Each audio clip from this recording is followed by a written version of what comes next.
Start streaming.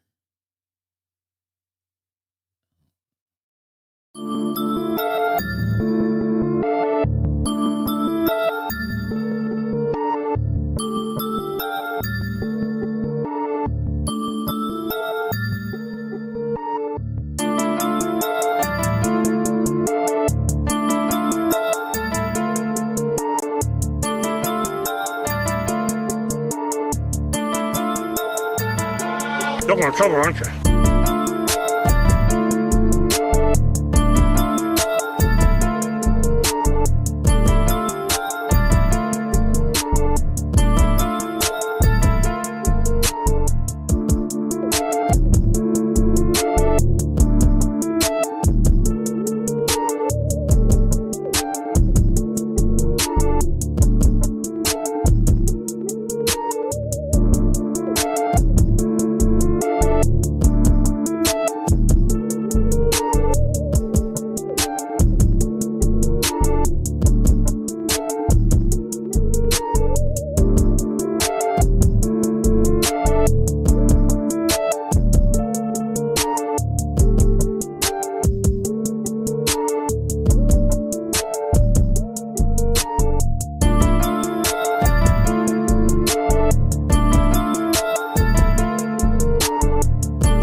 You're going to trouble, aren't you?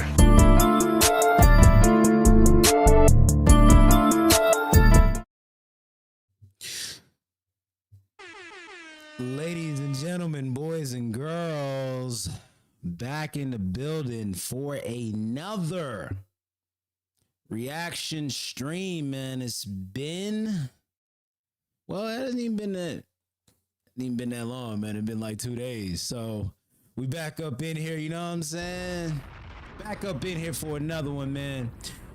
Man, listen, Katt Williams has been buzzing on the internet in the last day and a half. This is just the second day, man. Katt Williams has set the internet on fire with all the stuff he had to say.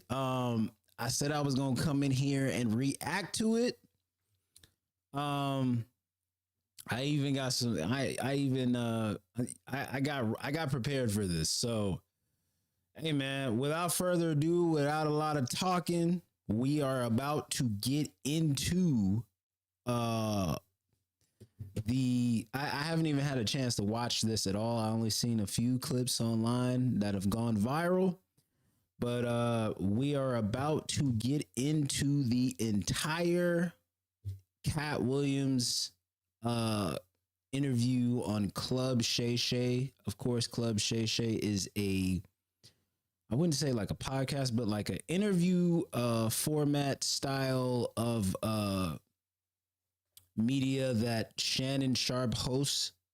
in which where he gets comedians and actors and just all around, just all types of entertainers to come and sit on his platform and just talk about various things. And Katt Williams happens to be the current and latest guest that was on the show. Now, Katt Williams is not really somebody who does a lot of interviews like that. I don't really see him doing a lot of interviews that much. But when he does talk, man, the things he says rings bells and causes all types of emotions from people in certain places that are comedians as well, or just movie stars or whatever, what have you. So let's get into it. Let me stop all my talking and let's get into it, man. See here. Make sure. All right. This is the other side of Kirk Franklin prank. This is the reckoning. 2024. All my life, been grinding all my life. Sacrifice, hustle, pay the price. One slice, got to roll the dice. That's why all my life, I've been grinding all my life. Look, all my life, been grinding all my life. Sacrifice, hustle, pay the price. One slice, got to roll the dice. That's why all my life, I've been grinding all my life. Hello, welcome to another episode of Club Shay Shay. I am your host, Shannon Sharp. I'm also the proprietor of Club Shay Shay, the guy that's stopping by for conversation and a drink today. Ladies and gentlemen, you're gonna love him. Some call him one of the greatest comedians, dead or alive. One of America's greatest entertainers, one of the funniest men on the planet, world-renowned, multi-talented, a comedy legend. He's the top touring comedian selling out arenas. He's a hilarious storyteller, Emmy award-winning actor, voice actor, rapper, writer, producer, director, icon, genius, a national treasure, philanthropist, humanitarian, social activist, a father, one of the great funny men of our generation and any generation, Mr. Katt Williams. Thank you, sir. How was that intro? Magnificent. You are magnificent at intros, and you did not skimp on mine. I appreciate it. Appreciate that. You know, anytime you come to Club Shay Shay, we have to toast. Yes. Bro, you've been doing it. I mean, you're one of the top touring comedians of all time. You already got started before we started taping. I did. He was already drinking before the taping. And yeah, this particular alcohol is stronger than you think it would be, probably by about 2. And unbelievably smoother and milder by the same maybe 30% than you could possibly expect. And unlike cognacs the world over, this one doesn't taste like wood at the end, and it doesn't taste like it's got artificial colors, and it doesn't taste like it's got artificial flavors. It's a fine product. He's a connoisseur, you can tell. He is definitely an alcohol drinker. Goodness, the way he just explained like cognac, like, man, no regular person who drinks alcohol could like put into very detailed description how he just explained cognac and how it should be made and how it should be drank just now. It's crazy. He's a cognac connoisseur. He understands the method that goes into making cognac. Right. Well, as a comedian, you get free drinks at the club. So all comedians either turn out to be connoisseurs like myself, or straight up and down alcoholics like 60% of Hollywood. Well, thanks for stopping by the club. I understand that you're very, very busy, and for you to take time out of your busy schedule and stop in today, we really, really appreciate it here at Club Shay Shay. So thanks for stopping by, Katt. And I needed you to know why I came by. Yeah, I need you to tell us why. People know I don't go everywhere. I'm not interested in talking to people unless it's like a Larry King, somebody of an amazing ilk that I would actually want to go talk to in real life. Okay. That's a fact. True. I don't do it so I can sell product, and I got things to sell, so let me come talk. You have a great product here, and as a fan base, we love the attention that you spend on the guest. We love how much work you've done, how well you know them, how prepared you are. The same things that we liked about you in football. You brought that on over to here, and that's why it resonates. And the reason I had to come is because you've made a safe place for the truth to be told. You know what I mean? Thank you. I appreciate that. And I have watched all of these lowbrow comedians come Uh-oh. here and disrespect you in Uh-oh. your face and tell you straight up lies. I'm talking about things that have never been heard in all of Black Hollywood. They feel comfortable sitting here lying to you about it. Well, let's get to it. Are you kidding me? You Let's let get Ricky to it. Smiley sit here and you said out that mouth, Oh, you no. stole Friday After Next, no. the one I was in. Oh, no. I wish all no. of America fumbled a bit when that happened. And, Oh, and then he no. said some stuff that we haven't heard in 100 years in Hollywood. You ain't say nothing. This man told you he had Katt Williams' role. He was gonna be Money Mike, and Katt Williams was gonna be the Santa Claus. Now let's 3 quick points. You mean in Hollywood they cast a 5'5" black Santa Claus that weigh 145 pounds? That's your story. Your story is the Ricky Smiley that couldn't even do curse words because he had a Christian fan base. Oh, He my was gonna play the God. pimp. Why you didn't ask him why has he played a woman in more movies than he's played a man? God, I didn't know He shouldn't be able. You wouldn't let a athlete that been on steroids talk about one of the greats. Ricky Smiley can't act because Ricky Smiley can't act. He told you the story about when the movie came out. Where did he say he watched Hold it? up. At Hold home. up. He wasn't. God, doggy.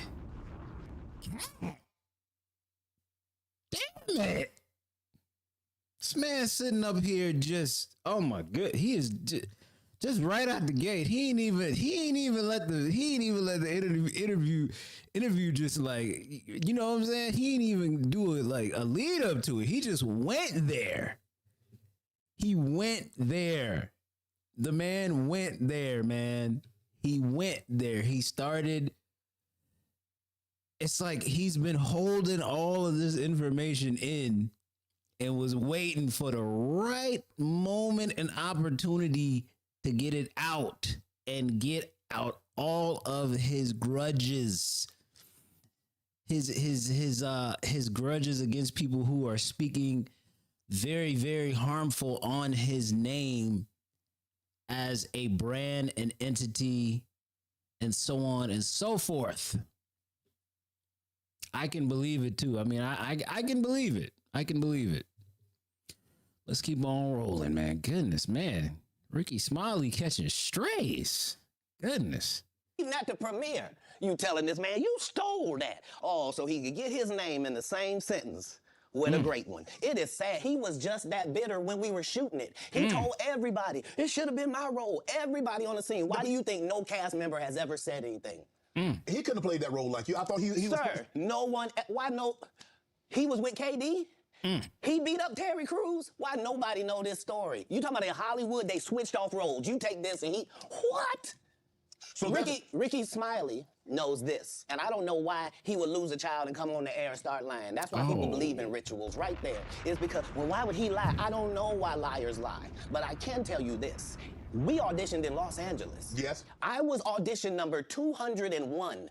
200 black comedians auditioned for the role of Money Mike with me. You're saying all 201 of us was auditioning and you had already had the role Yeah, and had somebody already lying. shot the role in 4 days? Somebody lying. The truth of the matter is, the Money Mike in the original script got raped in the bathroom, and that's what Ricky Smiley was okay with. Katt Williams had to take the risk in front of the studios and the cast and our powers that be in his very first movie and say respectfully, humbly, guys, if we're talking about anything else, I have no credibility and I have no pull. But we're talking about comedy, where I have all the credibility and all the pull.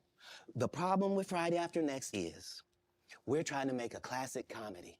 And this comedy involves a rape. And rape is never funny, no matter who it happens to or what the circumstances are. Facts. If you would allow me to allow us to do this movie without a black man getting raped in it, I promise you that it will be twice as funny as it would be with him getting raped. And you know it's even more crazy. If that would have been in the movie wouldn't have been memorable. The movie wouldn't have been memorable. All people would have been talking about is the fact that a man got raped in a comedy movie.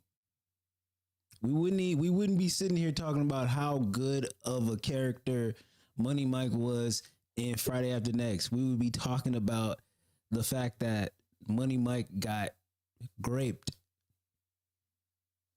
Right or wrong? I mean, he ain't. This man is shooting This man is this man's completions are in the top percentage so far, man. He ain't telling no lies from the way he talking. So considering that's the real story, why would you bring up that story? 35 members of the cast and crew have never brought it sound up like he that jealous. Ricky Smiley was going to play Money Mike. No one ever saw me put on a Santa Claus suit. He's still holding that grudge against They him. made a Santa Claus That's suit for why. me. Why that wasn't in the bloopers? Why? And here's the other thing. Everything that Money Mike said, Katt Williams wrote. So what Ricky Smiley say on his? You can't say my lines, I wrote them. That's how I already know that I'm going to be funnier than you. What he told everybody was, Katt Williams, and don't nobody know who he is. I'm on the radio. I'm with Steve and Said. Everybody know me. That's what he told everybody that would listen to on the set. That's the truth of the matter. He was so egregious, not now, then. He was so egregious that, and Hollywood has never heard this in 100 years. He was so egregious, I put in my contract that I won't work with Ricky Smiley again unless he's in a dress. Oh, wow. Now, what was Ricky Smiley's next movie? Was it First Sunday? First Sunday? Did he wear a dress in it? Oh my You God, bet yes he It's in my did. contract. Damn. Why would you put that in your contract, Katt? That's where he's an unbelievable actor. Damn. Him and Tyler Perry can't play a man to save their life. Oh my God. Tyler They Perry don't got you and I believe that the best actor should be in the best role. So that's why, because when we released that clip and he said that, you responded because he said he was supposed to play Money Mike and you were supposed to play Santa Claus. An outright lie. So, That he knows is a lie. so why would he say it? Because he's a liar. Nobody knows why liars lie. And that's why I had to come on the program. Cedric did the same thing. Cedric told you when you asked him, did you steal Katt Williams' joke? Yeah. He said, it don't line up. How it don't line up that I did it on TV in 2018? You came to see me at the Comedy Store do it in 2019 and then did it on the Kings of Comedy. Like, what doesn't line up? This is a televised joke that Mark Curry... So wait, hold on. He stole the joke twice? Cause I seen let me see if I can find the actual clip because I think I have it saved or whatever. I seen the clip of the joke that they were talking about and everything like that. I mean, it's very clear that Cedric the Entertainer stole the joke from Katt Williams. He definitely, most certainly, unequivocally stole that. Let me go on Instagram really quickly because not even on Instagram. I'm gonna go to Twitter really quickly. I had found the actual clip, so let me find it really fast. Y'all hold on real quick. Hold up. Just for verification. Let me find it really quickly. Hold up. Just hold on real quick. Let me find it real quick because him stealing the joke the first time, he said that he had stole it back in Katt Williams said that he had said the joke back in 98 and Cedric the Entertainer said he said that Cedric the Entertainer did the joke. What is it? He did the joke in 99 and then he did the joke on the Kings of Comedy. So what we're going to do is, hold on. Let me see if I could bring it up real quick. Hopefully it looks good. So just for reference purposes, it looks kind of blurry, but we're just gonna use this. This is the original clip. This is Katt Williams' joke about the space shuttle being like an old school car. Your car radio up so loud that you couldn't hear the damn thing when it cut off. It looked like this. You flossing in a 6-shift convertible.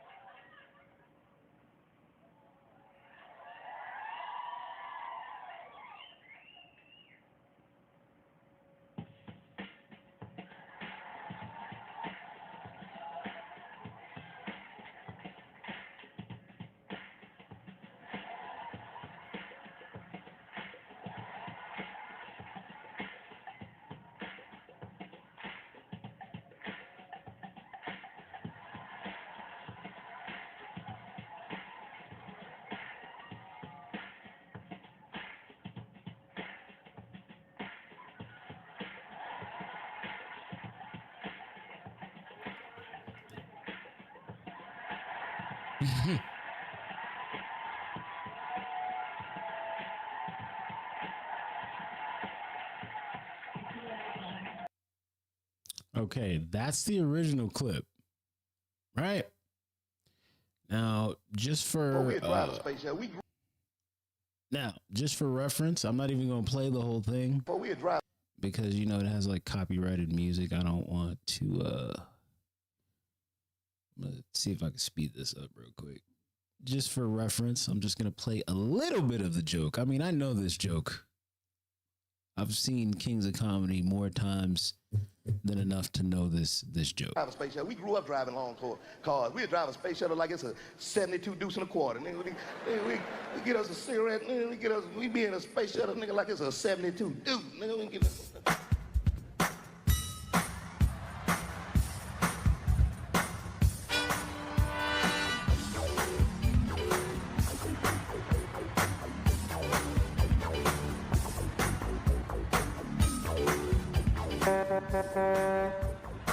What's up, nigga?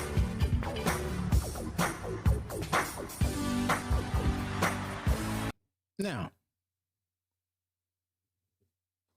if you look at the way the joke is set up, everything from sitting in the chair and pretending that the car that you're driving and everything about the way the joke is set up, it does in fact look like Cedric the Entertainer stole that joke.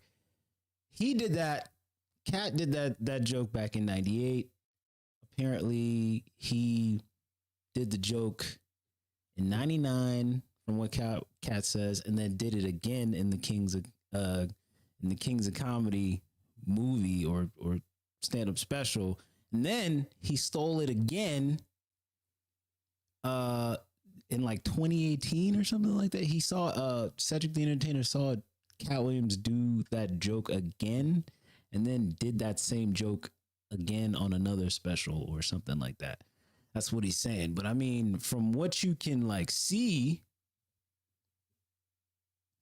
looks like Cedric the Entertainer stole the joke and just won't admit that he stole the joke. Helped me punch up and get to the level that it was.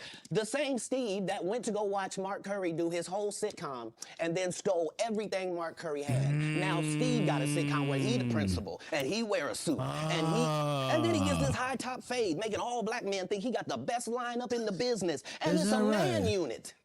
Then you ask it, why you not a movie star? I didn't want to be a movie star. This the same Negro that hated on Bernie with this same thing. I didn't want to be a movie star. No, you couldn't be a movie star. There are 30,000 new scripts in Hollywood every year. Not one of them asks for a country bumpkin black dude that can't talk good over KB and look like Mr. Potato Head. There ain't none. You would have to have a range. I played a lot of characters, 60 years. You know, that is actually true what he's saying about Mark Curry. If I gotta find the interview of Mark Curry basically saying that Steve Harvey stole his whole comedy style. But for sure, I don't know, maybe it was the executives of the show that created the Steve Harvey show. You can't say they didn't know about hanging with Mr. Cooper. Like, come on, man. It's just too identical, very identical. Mark Curry on Hanging with Mr. Cooper, I believe, if I remember correctly, Mark Curry on Hanging with Mr. Cooper was a former basketball player that became a teacher. Yes, right? Okay. The Steve Harvey show, which I actually liked that show. Crazy enough, but the Steve Harvey show. The Steve Harvey show is about a former musician who down on his luck, and his friend gets him a job at a high school as a teacher. Sounds about the same to me. I don't know if that's just by coincidence or what, but when you look at that aspect of it, he is correct about that. whoever created the Steve Harvey show definitely had seen Hanging with Mr. Cooper before. As far as his comedic style, I can't really say too much about Mark Curry, but I mean, hey man, Mark Curry doesn't get enough flowers for the comedic style that he has. And I mean, I'm sure if you go do a deep dive, you look at Mark Curry's stand-up comedy routine, and then you go look at Steve Harvey's stand-up comedy routine, you could bring two and two together and say that, hey, these are both identical. So, I mean, I get what's being delivered here. Movie roles. I'm not playing Katt Williams in there. I don't know, Katt. We might not let you drink anymore. The way I mean, we ain't even got. I'm not fueled by alcohol. I've had a sip, less than you. The truth don't need motivation. I'm just saying I can't let these dudes lie. Cedric's sitting here telling you why he ain't a movie star. He over here look like a walrus. You didn't say nothing. He can't even get his arms off his stomach sitting over here. Why I'm not a movie star. It's a situation. He never wrote anything. Remember, when Cedric the Entertainer starts, he's supposed to be singing, dancing, and telling jokes. That's why he's called the Entertainer. Right. Oh my found out God. he can't sing, can't dance, and doesn't write doing an album. jokes. He did 4 comedy specials. They're so bad, Shannon, they're not available on Netflix or Tubi. Can I say that again for the audience? They're so bad that they're not available on Netflix or Tubi. You don't think Sam's a good comedian? The world doesn't think that, sir. I have 12 comedy specials. Goodness. He has 4 specials that are not available on Netflix or Tubi. It seems to me, Katt, that you had a lot to get off your chest. No. You wanted to set the record straight. Winners are not allowed to allow losers to rewrite history. Facts. I don't say any of these things if my name is not breached by these people on your platform. That's a fact. If you give a liar a platform to lie, then I'm bring not up being his messy name. by saying, hold on, They bring up that his never name. happened. He got a right to defend it's himself. untrue, and there are hundreds of witnesses It's for true. each thing I'm saying. It's So true. let me ask you this. What is your relationship with Steve Harvey, Ricky Smiley, and Cedric the Entertainer as you sit here currently? For 30 years, they're a group. These aren't 3 random guys. The way that Ricky Smiley kept appearing at all of my auditions is because of Steven said he would tell anybody that, listen, they got a gang on that side. They know what it is. They know who the gang is. Why Earthquake not in movies? Because he's illiterate. He can't read. And they found that out when they gave him a show and put the cards in front of him. Like, all of these dudes are co-entwined and they share secrets. And this is the age of truth. And the truth doesn't need to be scared of the fact that people tell lies. Earthquake Katt's on catching drugs. strays. Where are the stories? Why is there no story of anybody who ever sold a drug to me, did a drug with me, was around me when I was inebriated? I got 5 daughters. I got 5 sons. Why would we tell these ridiculous stories? Because it's competition. You feel like, well, why comedy guys can't just get along? Yes. Why didn't you get along with the other teams you were competing against? If you're a Denver Bronco, why you don't get along with the Cowboys? Something wrong with you? But I don't disagree. I don't dislike all the Cowboys. Katt, damn, you like this? No, that's okay, not. what comedians do you like? Did you play against the team? Yes. I've taken 46 comedians with me on the road. 46. Okay. I'm not the comedian you can give that to. I only put on comedians that are funnier than me. Anybody that ever told you differently was a fat Faison liar. There's nobody like me in the business. Faison said that getting a Netflix special is easy. I have 12. I'm gonna be honest with you. We already. If you've been following Katt for a long time, you know why he don't like Faison Love. I mean, him and Faison Love got into a fight one time at the airport or something like that. I remember hearing something about that. And ever since that, I believe Faison Love just been dragging Katt Williams' name and saying all types of stuff about him. So I mean, that's warranted. That is a warranted shot. 12 specials. Guess how many Faison got? 0. So Why is he allowed to have conversations about real stand-up people? We do not let people who are on the juice discuss real athletes. That's all. On the As juice. a journalist. That's all. That's all I'm saying. I don't harbor any resentment to any of these entities because I can't be jealous. I've never seen them have anything that I ever wanted. If you sign up for their program, you get a light-skinned, weird-faced wife that never do an interview. Oh, man, come on. Listen, in 20 years, won't He's do an talking about interview. He talking Nobody's about ever Kevin talked Hart. to her, and that she's never talking been about Kevin Hart. interviewed anywhere. He definitely talking and about now, Kevin Hart. understand, I'm not talking about one person. What I just told you He applies talking to about Kevin 7 Hart. people. how they all end up with that. That's part of what you get. I came in this business saying I was going to expose. When I talked about Michael Jackson, when I talked about R. Kelly, they canceled me for these things because why would you talk about another black dude? Race is not where the line is drawn. It's God's side and the other side. You know what? He did talk about all those people, and they did try to cancel him. You know what's funny? You know what I think is amazing and like just crazy to me? Hannibal Buress talked about Bill Cosby and basically outed Bill Cosby, and nobody said anything about the fact that, like, bro, Hannibal Buress basically outed Bill Cosby, and nobody said nothing or tried to cancel him or anything like that. So I mean, I don't know, it's weird.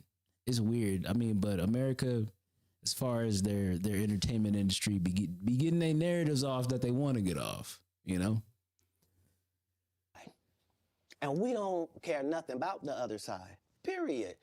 All of these big dick deviants is all catching hell in 2024. It's up for all of them. It don't matter if you Diddy or whoever you is. TG Jakes, any of them. All lies will be exposed. That's all. And anyone who takes that the wrong way, know why they take it the wrong way. The truth is the light. I didn't have no more of these. Amen. Gee. Man. I kind of get on here.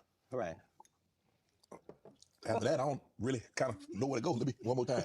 Right. It's Right. We good now? Because the people want to know, well, why would he get blackballed? Yeah, Oh, I was gonna ask you that. because in 30 years, I've done nothing but collect information, knowledge, and your secrets. So if you and a man was in a corner doing something you wasn't supposed to be doing, You will tell it. no, somebody come to tell me. Okay. I gather that. I value that. I'll pay for that. Come, tell me. I know so many things I shouldn't know, and they all know it. They all know it. Why? Because you don't make me the villain. Not the guy that raises black children and ain't never done a hard drug in his life and don't have no stories of doing nobody dirty. And they'll just go out and they'll lie. The industry doesn't mess with Katt because he didn't show up for the studio. No studios have ever said that. Look at my IMDb. It will show you that no studio has ever lost money with me on the script. How? That's why I'm saying, that's why I can't let Ricky Smiley say he was supposed to play Money Mike, because I wrote the words for Money Mike. I designed the hair for Money Mike. I collaborated with the wardrobe department and made outfits to make sure that no one in America would be wearing what Money Mike was wearing. I told him to go get the Prowler. I then told him to paint it purple. I told him don't have an actor at playing a pimp. We could get an actual pimp, Archbishop Magic Don Juan, to play. Like, I did far too much work for somebody to come to just say, years later and try to I was tag supposed to along play just for their Money own Mike. self-aggrandizement. Why didn't Cube set the record straight? Terry Crews could have set the record straight. Mike Epps could have set the record straight. Why none of them set the record straight? That's what you were supposed to ask him when he told you those lies that But I no didn't one's know it ever was a heard. lie. Right, but he's telling you something no one's ever heard of. Nobody has ever heard, oh, Ben Affleck and Matt Damon was in a movie, and somebody said, y'all should switch roles. Like, this is a business. But that's the thing, Katt. Normally, when people will give you information, I'm thinking I'm hearing it for the first time, and they're giving information. I'm pretty sure it's probably one of those things where Ricky Smiley probably was thinking, like, ain't nobody gonna ask about this. Ain't nobody gonna go try to look it up or ask. You know, you can say anything you want to say nowadays, and nobody's gonna go dig it up unless it's like something serious that needs a factual, like a fact check, basically. But knowing how this internet works, you can never underestimate people going to go and search and find things, or tagging the person who's being talked about in a clip or in an interview. That the internet can be a very dystopian, messy place at times. But most of the time the record reflects when it comes to things needing to be said and things that need to be delivered correctly, basically. no one else knows or have ever heard. So I'm taking them at face value. This is like Steve Harvey telling people he used to be homeless. That's my story. That's not his story. Steve Harvey was never homeless. When Mark Curry was touring with him 25 years ago, he was making $3,000 a show in cash and doing 5 shows a week. They just tell the stories. Thanks to my wife, I'm where I am. You said that about the first wife. You forget that? You told us it was her. Then you went and married somebody else that think like a man. Like, what are you talking about? They think they can rewrite history. Going in on Steve.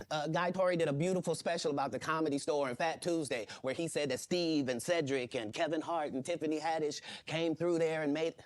All lies. Steve and Cedric never performed at the Comedy Store at all. Tiffany was only seen at the Laugh Factory. In 15 years in Hollywood, no one in Hollywood has a memory of going to a sold-out Kevin Hart show, there being a line for him ever getting a standing ovation at any comedy club. He already had his deals when he got here. Have we heard of a comedian that came to L.A. and in his first year in L.A. he had his own sitcom on network television and had his own movie called Soul Plane that he was leading? No, we've never heard of that before that person or since that person. What do you think a plant is? Maybe people don't understand the definitions of these words. Oh, he calling them an industry plant. He just did his documentary with Chris Rock where he shows you that his whole upbringing in comedy was on the East Coast. Yeah, it was. So how simultaneously was he here in Los Angeles doing the same thing? It didn't happen. It didn't happen. And I hate to seem like a petty individual for picking apart lies, but Jussie Smollett gonna keep lying until you say we don't believe you. Like, it's important in the checks and balances of the universe that liars not get to make complete narratives for themselves. Are you not afraid about being blackballed again? These are some powerful people. Blackballed. These people are not He powerful. was never Satan blackballed. can't create anything. Bruh. That includes... Katt Williams was never actually blackballed. He's just moving on his own terms. Bro, he's moving on his own terms. He does what he wants to do, bro. Like, Katt Williams has made so much money that I'm pretty sure that he could stop doing comedy right now and just live in his big old mansion and just be with his family, bro. Like, this man was never actually canceled for real, bro. That's just how I feel about it. He was never actually canceled. Blessings for his people. That's why, you know what the #1 job of somebody that sold their soul in Hollywood is? What? Is to act like it didn't happen. They all do the same job. Why do you think Gary Owen can't cross over and he already white and been in comedy for 25 years? If what I say ain't the case. And that wasn't even a diss just now. I think he just gave him he just gave Gary Owen an appreciation. He just gave Gary Owen his flowers. He said, why do you think Gary Owen ain't crossover? And he been in comedy 25 years and he white. Cause he's not their ideal candidate. That's why. He's not willing to do the things that most comedians will do. That's probably why. It's a cabal. It's a consortium. They rock with who they rock with and they don't with who they don't. But I'm not scared of being the competition any more than you were when you lined up across from a superior team. Yeah, on paper, they're a better team. Right. They have all the assets and resources and we don't. But let us get on the line, boy, and see if that factors in. I guarantee you it won't. Wow. Because Shannon Sharp got to be a different person than that other person. Absolutely. And he always was. That doesn't change when I change teams. That remains the same. That's how a legacy is built. So all of these shortcut takers, they canceled me for talking about Harvey Weinstein before the thing came out, but he offered to suck my penis in front of all my people at my agency. Hey, yo. What am I supposed to do? He did all of that. I'm thinking I'm the only black person on the script. I get there, there's 3 other black guys on there. Woo. Huh. So you wonder what they did to get there. I told him no. What y'all do? And this is why when I walk in a room, heads go down. Behind my back, I'm nothing. I'm just a regular old comedian that's bitter and jealous. But in my face, he's not willing to do what they did. The king has walked in and they have to respect it only because I've not taken the shortcuts. I've not been funded. They pay you to not talk about things they don't want you to talk about. They tell you that themselves. I can't do that because Steve told you that he stopped doing stand-up because he had 7 TV shows. The only problem is when he stopped stand-up, he didn't have those 7 TV shows. He stopped stand-up because he got in a comedy battle called the Championship of Stand-Up Comedy with one Katt Williams in Detroit in front of 10,000 people and lost. And for reference, let me just go there for reference. I remember this exact thing that he is talking about. It was not televised or anything, but there are like maybe 1 or 2 clips. There are like 1 or 2 clips of, you know, like promo banter or something like that. Let me find it real quick. Let me find it really quickly. Find this real quick. Cause this is like way back. This is like 2008, something like that. 2008.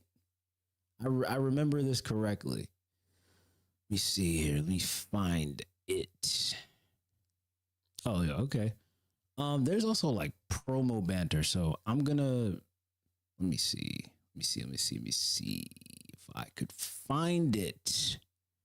Comedy Hype did a whole video about it. You know, truthfully, with this whole thing with Steve Harvey and just the Kings of Comedy in general, I think it all started from, I feel like it all started from Hollywood pushing Katt Williams back when he was, you know, back when they like really was like invested in him.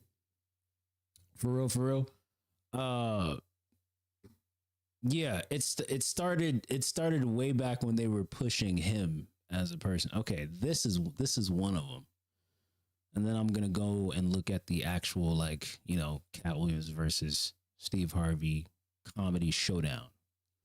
We're going to start with this first. Now, I was on the Steve Harvey show, and Steve Harvey, who is going to call in at 5:45 and get the fucking record straight. Right. We're not hip hop artists. We don't go at each other like that. But when push comes to shove, you got to push back. That's what I say, right?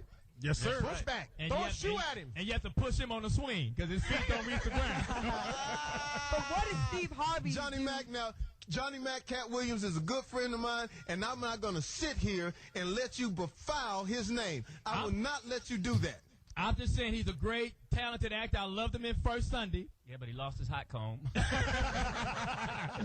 Louis Dick, I'm not going to sit here and let you befoul and detangle what's going to happen. Let's get focused. This is what's going to happen. I will not. Katt Williams has called out Steve Harvey, right? But in Detroit, they will meet each other like 2 titans, like a world federal boxing match. It's going to be crazy. The problem is, Katt Williams hadn't written a new joke in about 2 years. Oh wow. Okay. He got new teeth before he got new jokes. He got new growth And before he this got new was, That nigga got the grill of a 68 Cougar, nigga.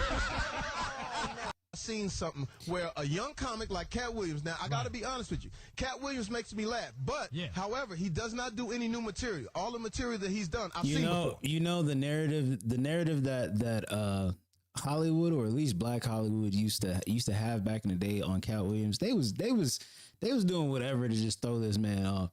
The narrative that they had back in the day was that Katt Williams didn't write any new material, and he said the same jokes over and over and over again. They was trying to get this man out of here early. That's how you see how the jealousy just built up against him, and he had to defend himself. He had to defend himself against Black Hollywood and all these coalition clique members, the Go Along, Get Along gang, you know, the Boule, all of that, man. He had to go against all of that back in the day when when all this stuff wasn't really hitting the internet like that. So that was a whole narrative back then. I remember all of this. Right. Okay. Yeah, so he's 37 inch. Trying to go with the little young motherfucker. But I'm going up first. He told me he gonna do an hour and 10 minutes. He's 37. He's 37? So he's been around for a minute. Still haven't gone through 37? 37 That's a inches. little older than Damn. That's the oldest adolescent. 7 is dog years. Aw. So we are setting the stage for Detroit. However, we all know this. Every comedian in that room right now knows this.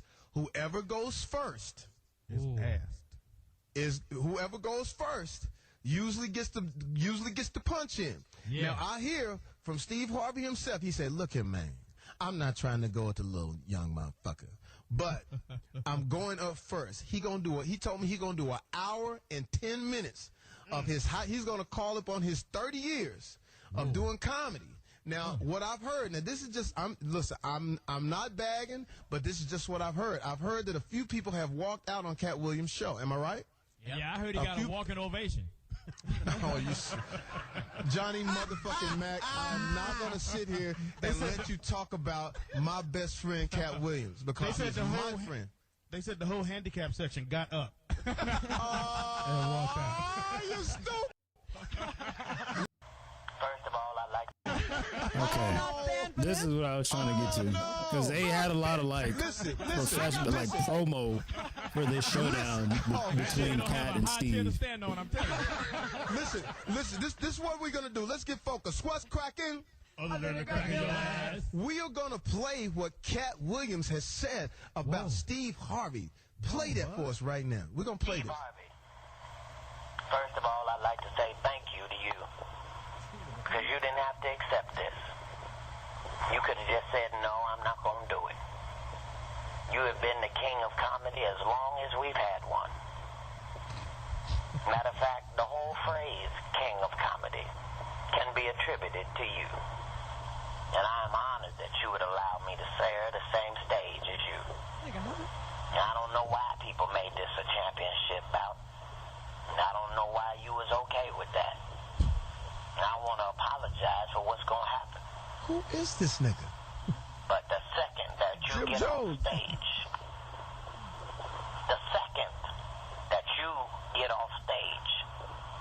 I need you to understand that that's your final time as the king of comedy. What the fuck? Water seeks its own level. You can't stop it, Playboy. It You is can't stop it, what it Playboy. is. So I hope you're ready. I hope you got a team of writers. You're going to need about 6 or 7 of them. They're going to need a couple cups of coffee. They're probably going to need some illegalities. But the one thing that's not going to happen, you're not going to beat me. It's not possible.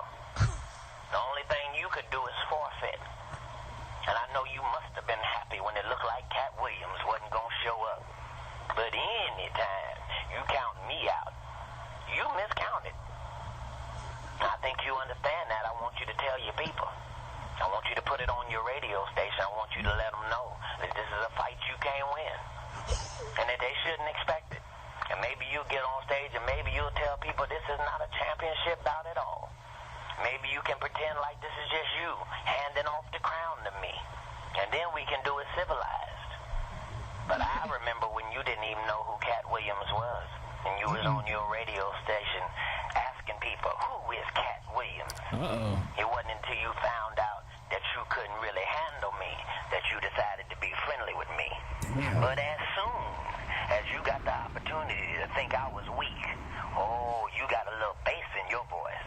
Well, let me explain something to you. You can bring the nation. You can bring Rashawn McDonald. You can bring everybody who listens to your radio show. God, they gonna doggy. see the truth. And its name is Katt Williams. Consider yourself warned. Excellent. Consider yourself warned. Goodness. Biggie should come right behind that. Jesus, bro. Oh my This God. nigga is a hip-hop artist, nigga. This nigga is hip-hop Martin Luther King. No, that was crazy. That nigga said, consider yourself warned. Golly, bruh. Oh my goodness. All right, now we're gonna move on to I don't even know if there's a second part to that. But what we're gonna do is we're gonna go to the actual bout. I don't know if this is it right here. Is it? It says Katt Williams versus Steve Harvey in Detroit, 2009. Let me see. That's like, I believe that's it. That might be it. Yeah. Let me go ahead and watch. Let's go ahead and watch this. This is it, I think. All right.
Oh man, goodness,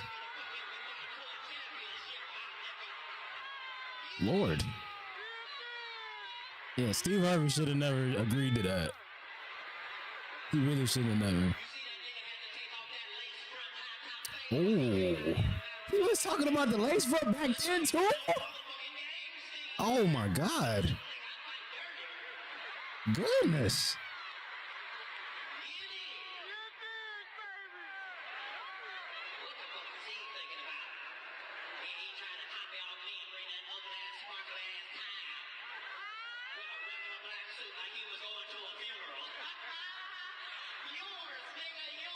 You said yours, nigga, yours. This nigga is so unserious.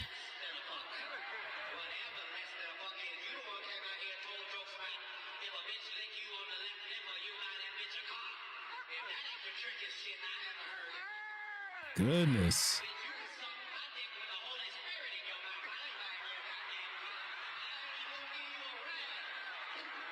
Man.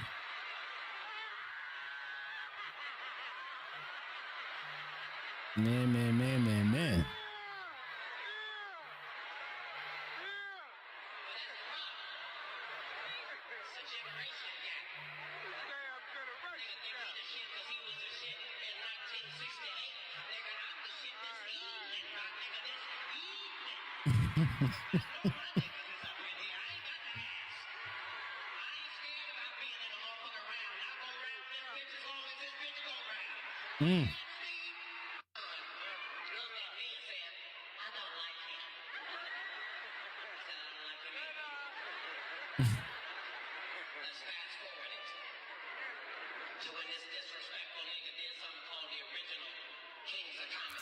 Ooh.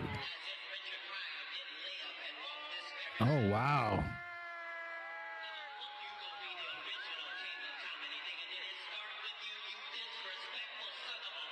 Damn, he is cooking, Steve.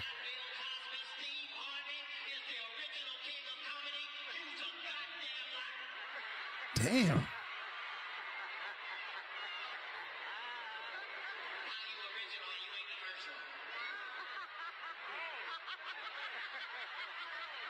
Man.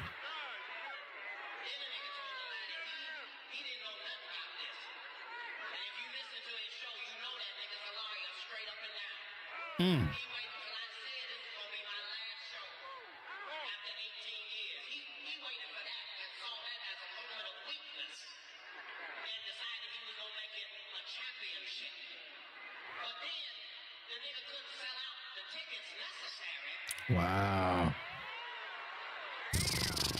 My God.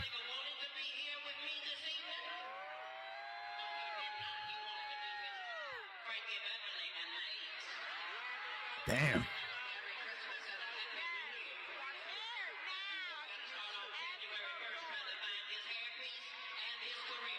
Bro.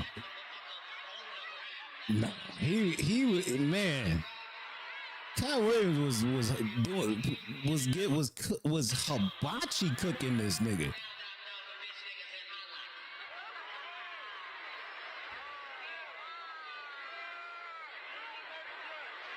Damn.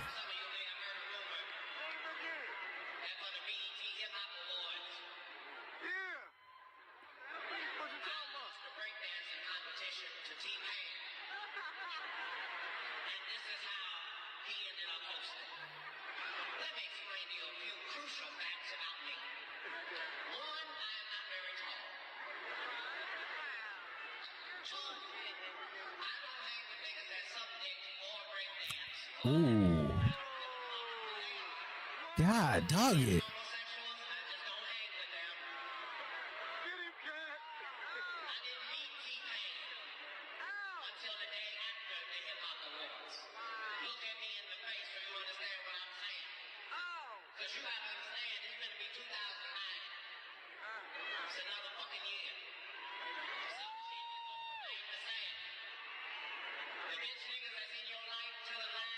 Damn.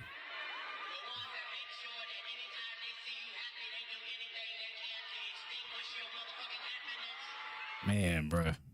Goodness. I'm not gonna lie. He cooked him. I ain't gonna lie. He cooked Steve Harvey. That was a whole, man. Goodness. I don't even, is there any more to that?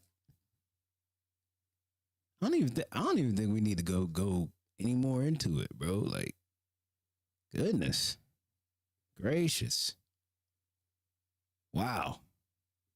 Popularity eclipsed almost all of those who. Anyway, back to the interview, man. Goodness. We just had to use that for reference for why Steve Harvey is being, you know what I'm saying, like this by Katt Williams. Lost because Katt Williams said he was actually bald and that was a wig. And I went in and that's why he couldn't do stand-up anymore. Imagine him coming to tell you another story where he got so big and it was Bernie and them's fault because they wanted to be movie stars. What? You called Ocean 11 to get that nigga's part. What do you mean you didn't want to be a movie star?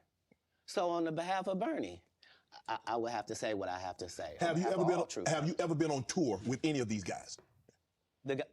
Every guy I mentioned to you is not funny out there in real life. Oh, wow. So no. Faison's never done his own tour in 30 years. Steve Harvey don't do stand-up no more. Cedric doesn't write. I'm sorry, he doesn't write. Ricky Smiley has been playing the same old black woman forever. Goodness. Like, you can't get a young fan base with that. Like, you gotta be doing karaoke around the country to make that work. Right. And he Goodness. is. Wow. But I'm a stand-up comedian. This is my 19th 100-city tour. I'm not gonna have a conversation with these lazy bums that'll take a shortcut at any point. Yes, it's easier for you to juice than to get in the gym, but you don't get to bring that body in here talking crazy. Talk about how good you look. What? No, there's too many comics out there that are putting their life on the line to tell these jokes. That's a fact. Okay, let's get to your upbringing. We're gonna circle back and we'll get some, I want to protect it real quick, because you had said for the Kings of Comedy, it was in 2018, 2019, but did you mean 1999?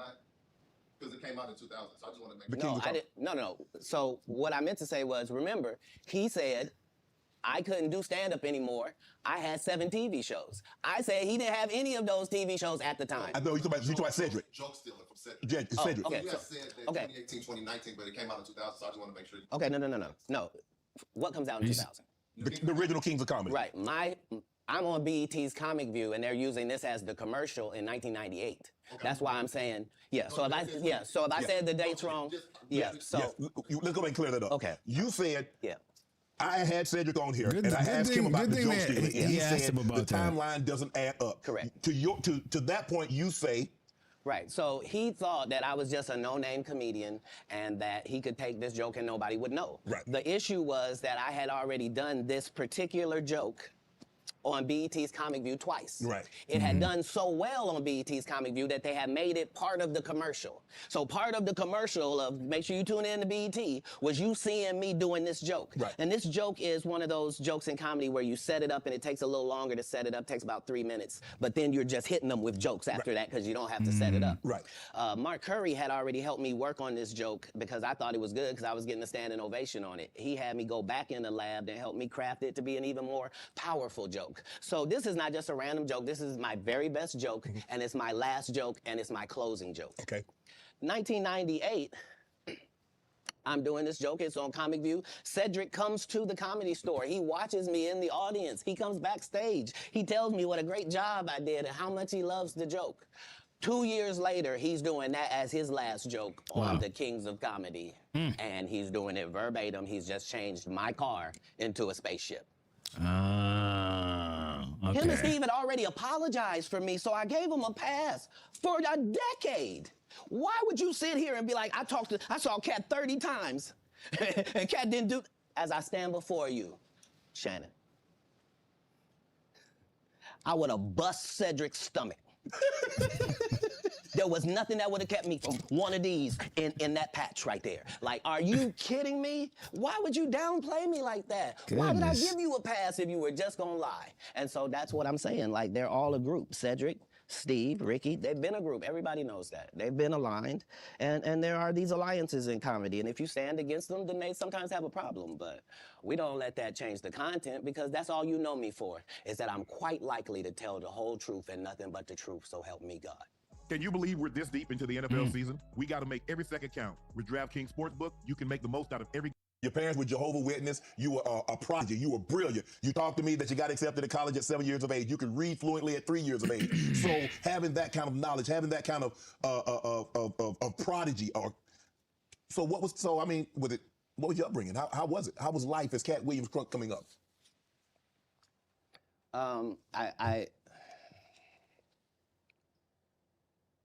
I was often confused because I knew things and I wasn't sure how I knew them. I knew things that I felt like I don't have a reason that I know this, but I love to read. I was voracious because they told me when I was young that knowledge was powerful, that knowledge was power, and I had studied powerful people, and I really believed that. I immediately. My next project was to read the whole encyclopedia set. So when you're like 6, 7 years old, you read the whole encyclopedia set, you think you're one of the smartest people in the world, only to get out in the world and find out you don't know anything, you know? So it was a confusing time, but yeah, I had a childhood. I was grown, but I at 5 years old, I was in front of 10,000 people giving a performance with a full suit and tie on, you know what I mean? So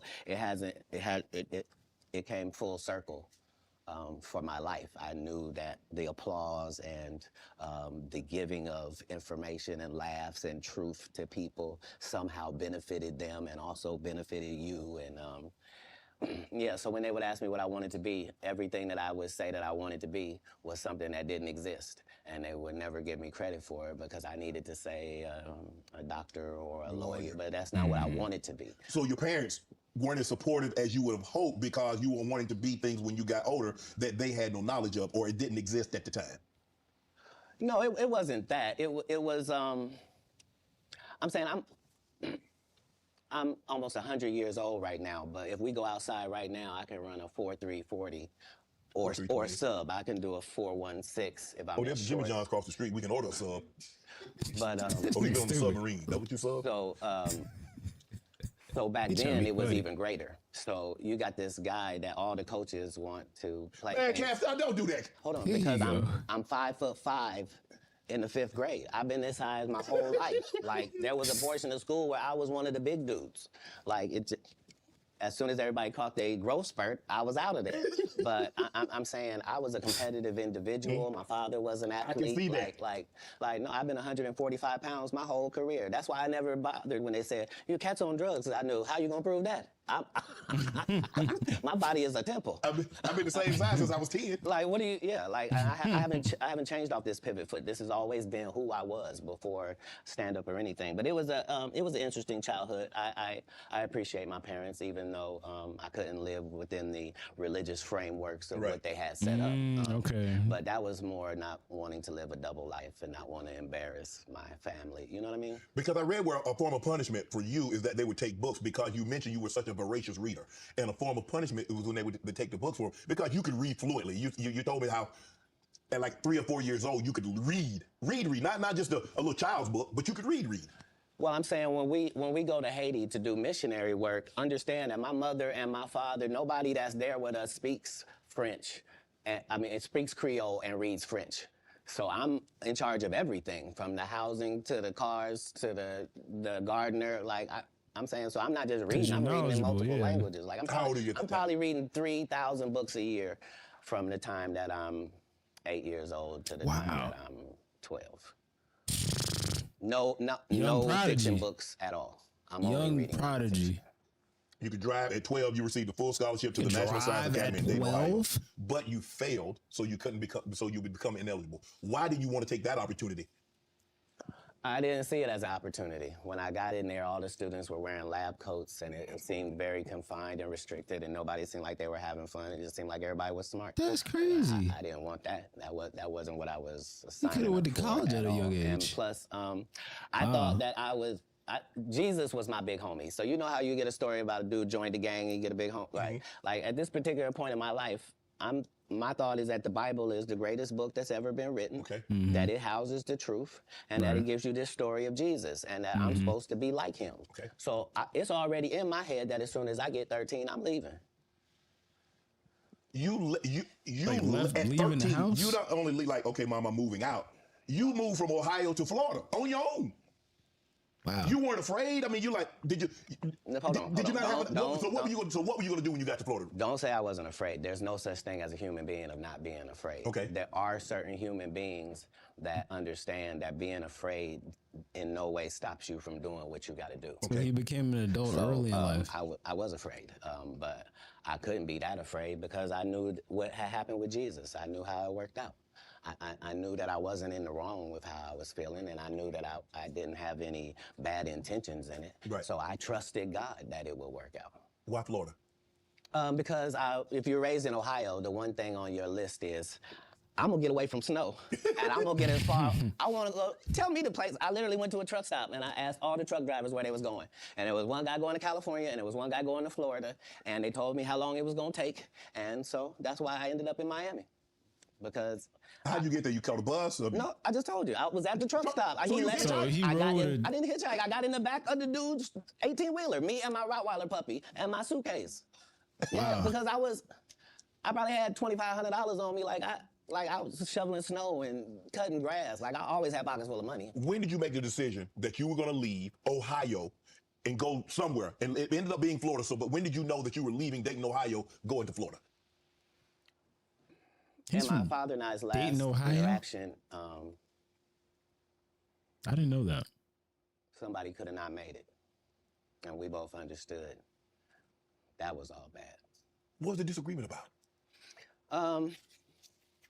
If you say that my family is very religious, just say I'm not. So anything that I'm going to do is going to fall out of the guidelines. Right. Okay. But I'm not going to let you tell me what I'm going to be, especially if what you're saying is wrong. I can't condone wrong. And if I find out that something is wrong and I tell you it's wrong and you don't back me,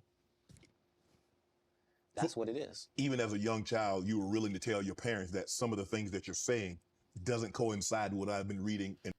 So what he's saying, basically what he's saying is he lived in a strict household and they wanted him to do one thing and he wanted to do another thing, which caused him to finally just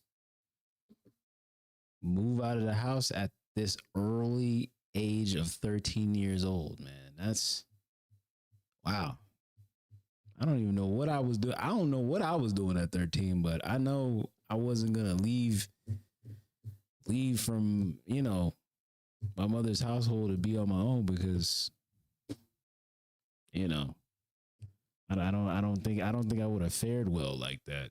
But this Katt Williams at 13 years old had $2,500 in his pocket to just move to Miami on his own. It's crazy, man. Very interesting though. In the Bible. No, very simply. Don't try to disfellowship me for sexual acts and I'm a virgin. Sorry, God don't make mistakes. You don't get 2 times to fuck me over. What do you mean you went to God and he told you I was guilty? You just lied on God. So long. That's it. There's no conversation. Deuces. That's what it was. That's when you made the decision. After that conversation right there, you say, "No, I can't live under this roof." It wasn't a conversation. It was an altercation. In the altercation, I love my father. My father loved me. But we are 2 men at it. It'll never be the same again. You can't sleep comfortably around me. And I can't sleep comfortably around you. How similar are you to your father? I don't know. He's a great man. I'm saying... Because it seems like y'all butted heads. Right, but I'm saying that generally happens with a father-son dynamic. It was just that religious relationships are always difficult in families. They always are. Before it got to the point, because the dynamic, he's father, you're son. Before that dynamic and you step up on his level and you challenge him, you felt it was best for you to leave. No. I'm not being challenged. I'm being beat to death. Oh, he was abusive. I didn't say that. I said we were in an altercation. So they fought.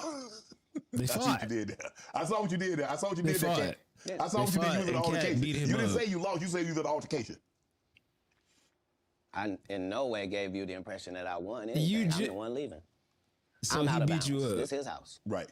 Yeah. Okay. So as long as I'm going to be under his And he roof, fought there back. are certain things that I'm going to Katt have fought to his do. dad. And the only His way that's dad going beat to him change up, and he left. is either this or that. And I'm saying I had 2 younger brothers. Like I'm not an unreasonable person. Like I don't have any mental issues whatsoever, despite what they lead people to believe. You know, I make pretty good decisions. Were you not? So how was their relationship with your father? Were you not afraid to leave them? Well, I asked because it went all the way to the actual department, so it was actually going to be something. And when I asked them if they could just make sure that my brothers didn't get separated and what have you, they said they couldn't make those type of guarantees, that they weren't really sure what would happen if this went down. He went and called social part of leaving services. was Wow. the hope that it would be okay for them, because none of them experienced what I experienced. I'm saying I'm the oldest. It's a lot riding on me. I'm supposed to at least religiously hold down the family's name at this household. Right. You know what I mean? How much older are you than the baby and the knee baby?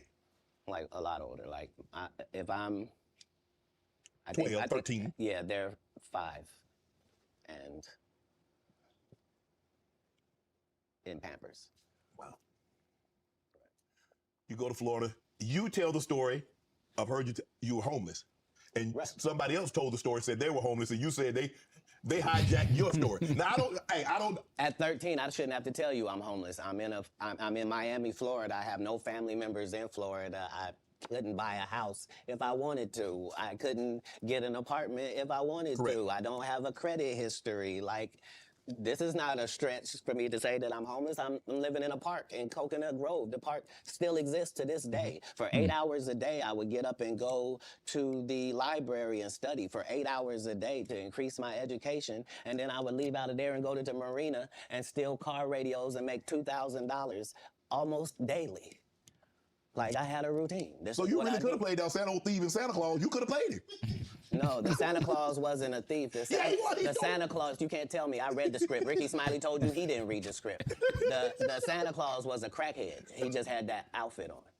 That's what I couldn't have played. Okay. Like, I couldn't have played a black guy that got raped in the bathroom. Right. So at any point in time, you're like, man, I made a mistake. Man, I should have stayed my butt in Ohio, man, because this ain't what I signed up for. I didn't experience anything once I left home that I hadn't signed up for.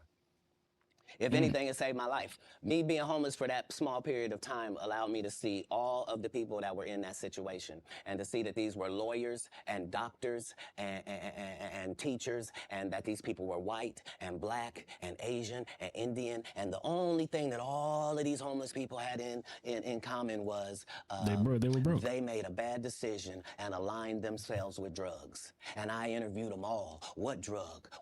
And guess what, Shannon? Nobody had a great story. Nobody had a great story of what meth had done for them, what crack had done for them, what cocaine had done for them, what heroin had done for them, what speed had done for them. Nobody had them stories. Everybody's story was, I had my life together, and then I decided to do this dumb thing.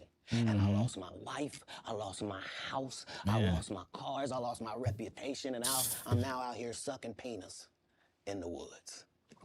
What? Talk about scared straight. You ain't got to worry about me.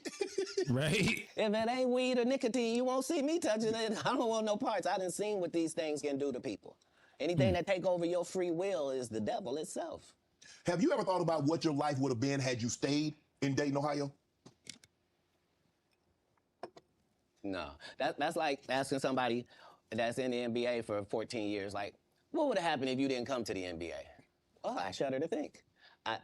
I thought it was what I was made for. I thought it was what I was built for. Anybody that knows me will tell you that when they first met Katt Williams, when I was Katt in the Hat, and they tell these stories about how he changed his name. Look, the truth of the matter is Disney sued me. Yeah, I was Katt in the Hat. They sent me a cease and desist letter, and I'm not even making $25,000 a year. And the mega company Disney has sent me a cease and desist telling me I can't use any variations of that name. Fine, I'm Katt Williams. That's all that happened. I have been this same product the entire time. They will tell you when they first saw me doing stand-up, I was just like this. This is what I bring. This is my style. When did you know were you always funny? Did you always want to be a comedian? Did you stumble on a comedianship? No, I loved what they did, and so I studied them, all of them. I studied all of the white comedians because I wanted to know, why is Monty Python funny? Why is Don not so talented? I wanted to know, what is George Carlin's thing? Like, where? So I studied all of the comedy masters, regardless of the field, because I loved to laugh. I didn't know that these people were making a great living at doing this. I thought this is just what they did. They tell jokes. They're funny people. But I loved the craft. And that's why when I got into the craft, I thought it was my obligation to make sure that I kept writing new material so much that it forced these comedians to stop doing the set they've been doing for 10 years and keep writing some new stuff. And I knew that if I could get that to take on, that most of these bums would have to just quit comedy because they can't keep up. They're not gonna keep writing an hour worth of material. Right. I've written an hour worth of material 19 times. They're not gonna do it. Why? Because they're not creative writers. They wanna get somebody else and have them write it and put it together. So if I'm listening to you correct, you know, outside of the controversial things he said, like there's genuine knowledge to gather out of this man, just on a spectacle of just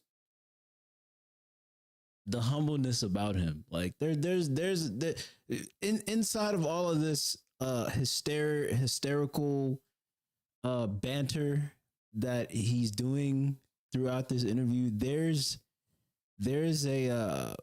some humbleness in there, and there's some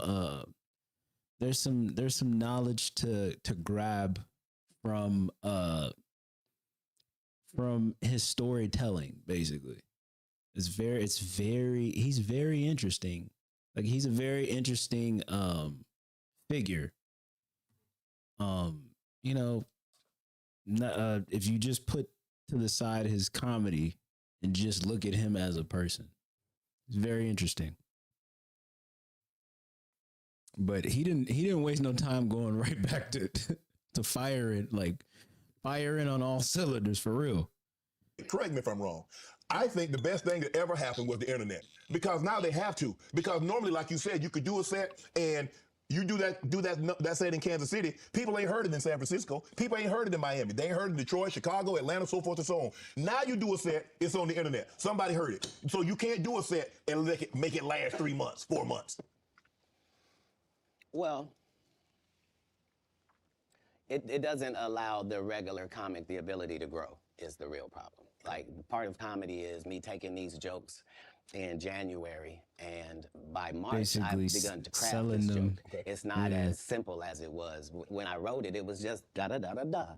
But now it has the complexities of the fact that I'm having to deliver this to an East Coast audience, a down South audience, a Midwest audience, a Utah audience, a Colorado audience. And so it begins to take on a different complexion because you're having to deliver it to different people. Okay. And so this is what sharpens your joke. You then take those sharpened jokes and make a special. Not you just randomly take some. So it's a process. You don't allow them to process if the first time the guy did the joke, now that's his joke and the joke is everywhere. That just sets it up for people to steal. So how many times must you tell a joke before you master it? How many times have you had to sleep with a woman before you're done with her? That's not fair. If it's great, never. if it ceases to have usefulness, so it has been spoken. Right.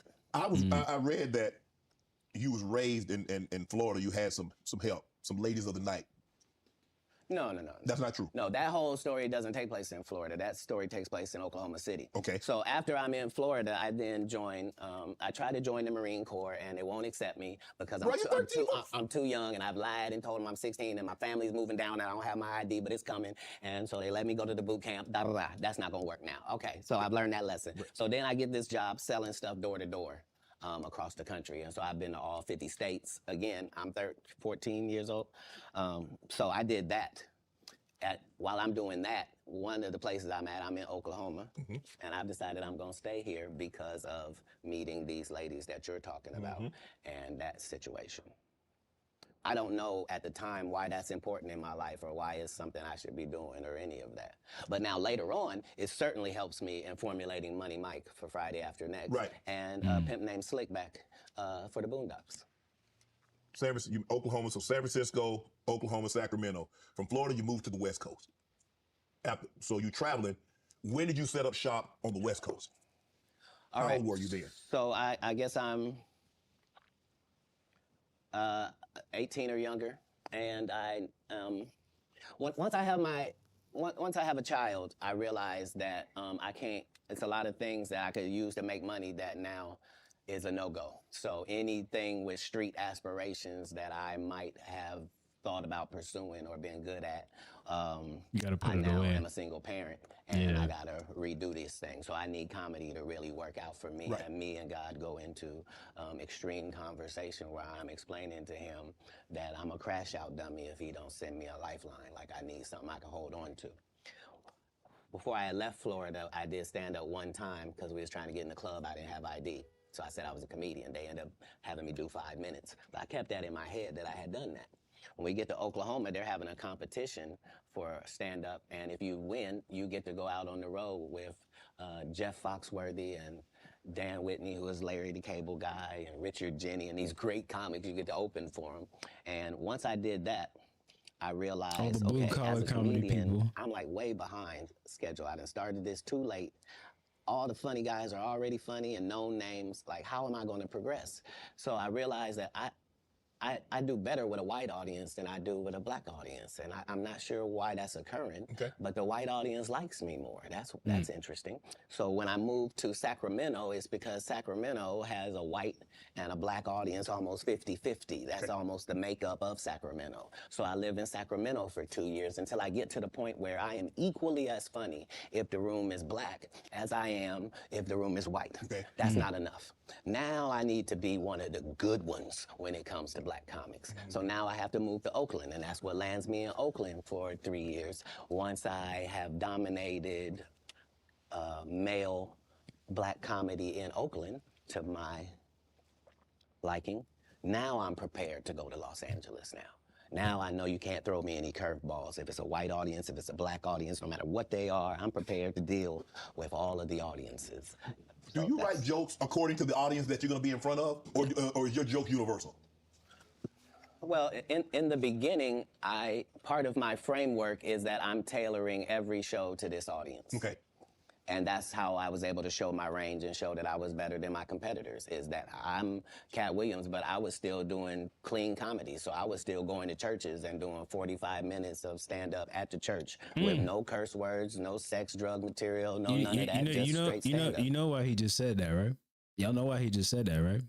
He literally just circled back to Ricky Smiley without saying his name just now. Literally just circled back to Ricky Smiley, because Ricky Smiley does, let's just be honest, Ricky Smiley does church comedy, but he also does dirty comedy as well. But for the most of his core following is the Christian crowd. So I see why. I really just see what he did just now.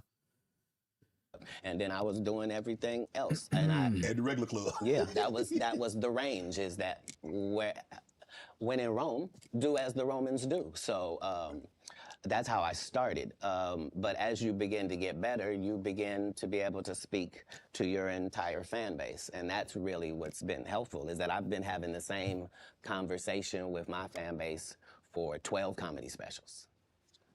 Is that what set Katt Williams apart? Is your range?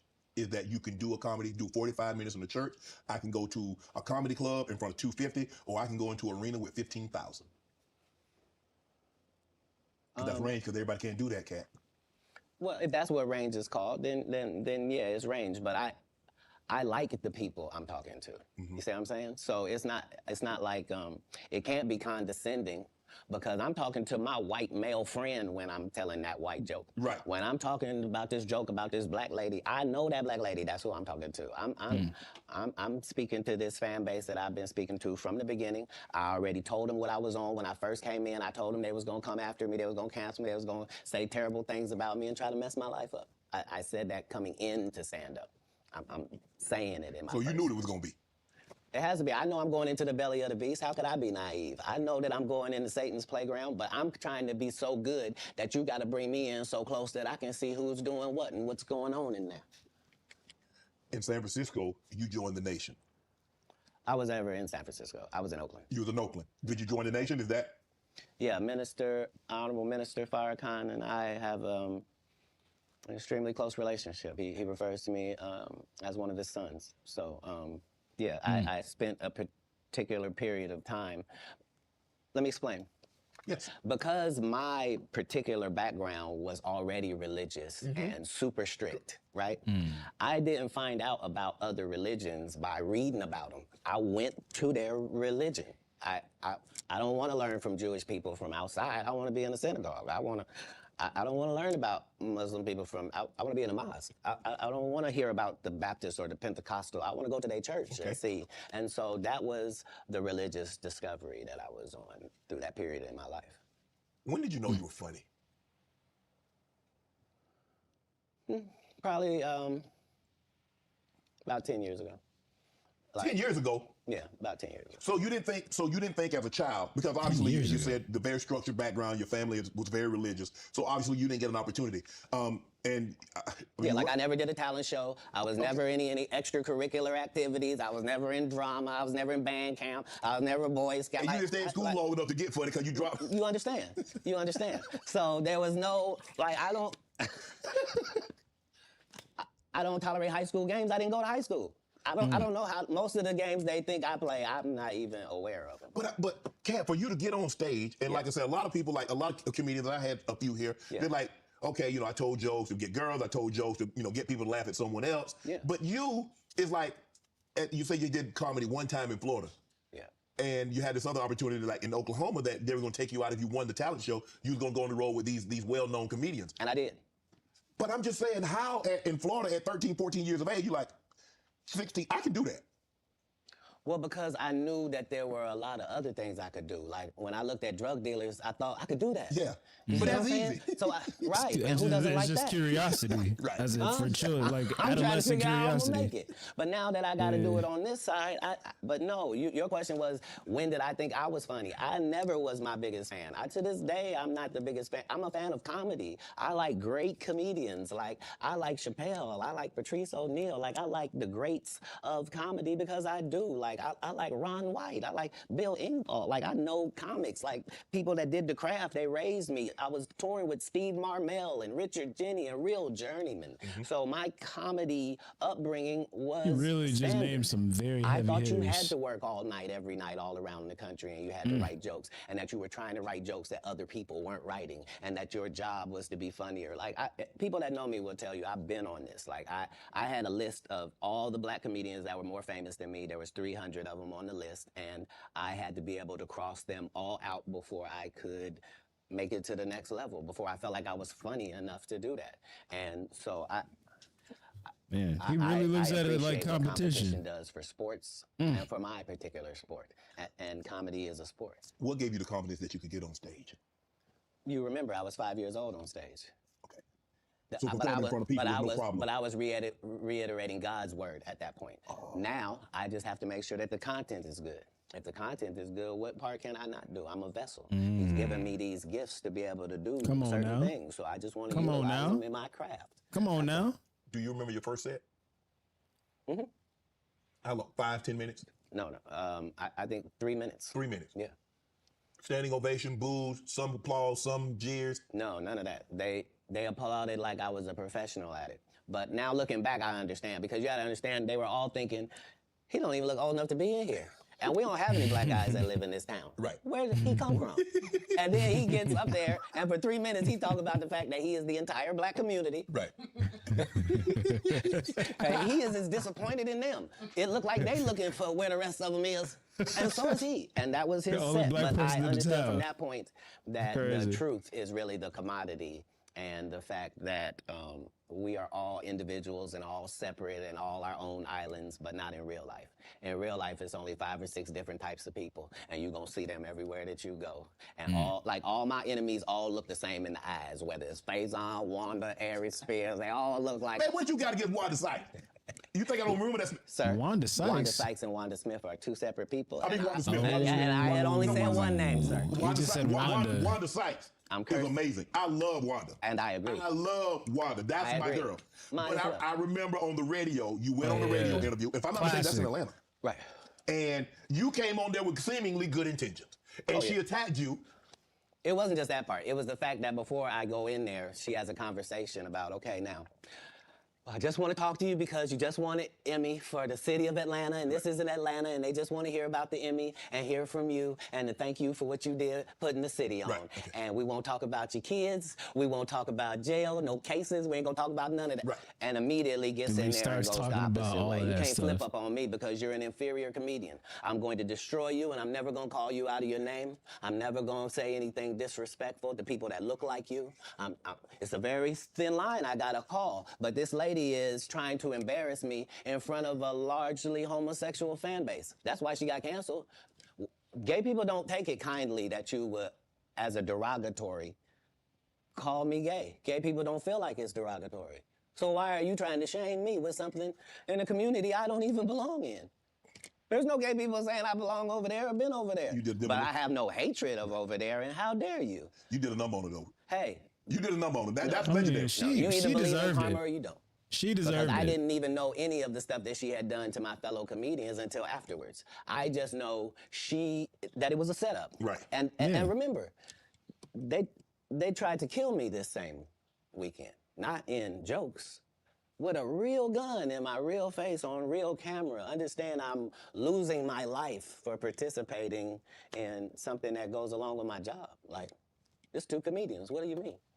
And the world was okay with it because it was me. Had that happened to anyone else, the world went crazy when Will smacked Chris.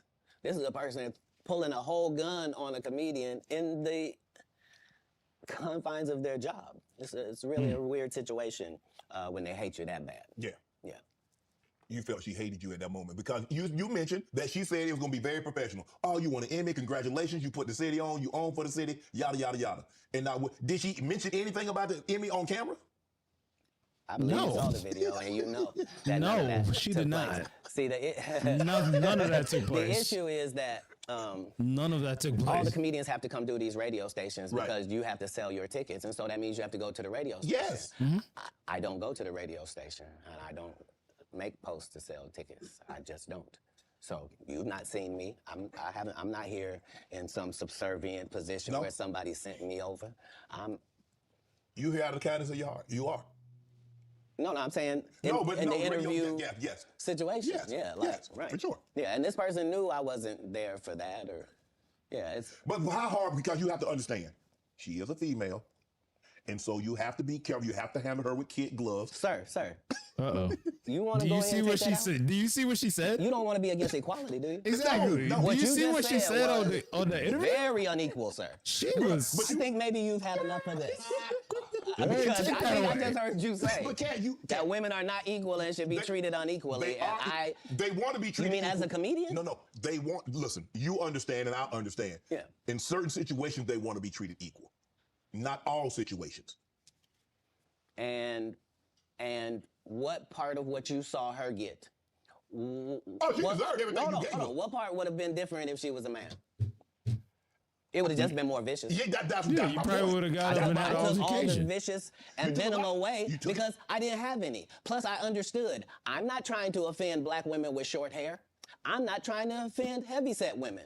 I'm not trying I'm to just trying to upset get at fellow her, comedians. 'cause she I'm got not at trying to me. do any of that, and I can't. I am qualified to be able to do none of that and still eviscerate you because I'm smart enough to know that I need to say that you have gnarled fingers because I know your limited education means you don't know what the word means. So you can't possibly respond to it. You're not sure of the meaning. And I'm going to continue hitting you because this is what comedians do. Right. You've been masquerading that you're a comedian too, and that's the fallacy. So Nobody in boxing fights out of their weight class. If you're a 130 pounder, you don't just show up with the 160 pounders. You stay in your weight class. Is that what you wanted to do? No. That she was out of her league when it came to because I didn't want to do any of it. I know you didn't want to, but once she took it there, did you feel that you had to go there? Oh, you Go could've where? said- You could have said, Wanda, I didn't come here for that. I just want to do the interview. I just want to talk about what happened. Oh, you misunderstand my job. My job is to be funny. My job is to be funny first. My first job is to be funny. My second job is to be respectful. My third job is to be immaculate and Gaza strip it. That's non-political. I'm saying, if you do it, you let a terrorist accidentally touch over here. And I won't stop burning you down until there ain't nothing left. It'll literally be rubble on top of rubble, and I'll still be bombing. Why? Because that's why you should mind your business. This is what F around and find out is about. Right. Have you ever been booed, Katt?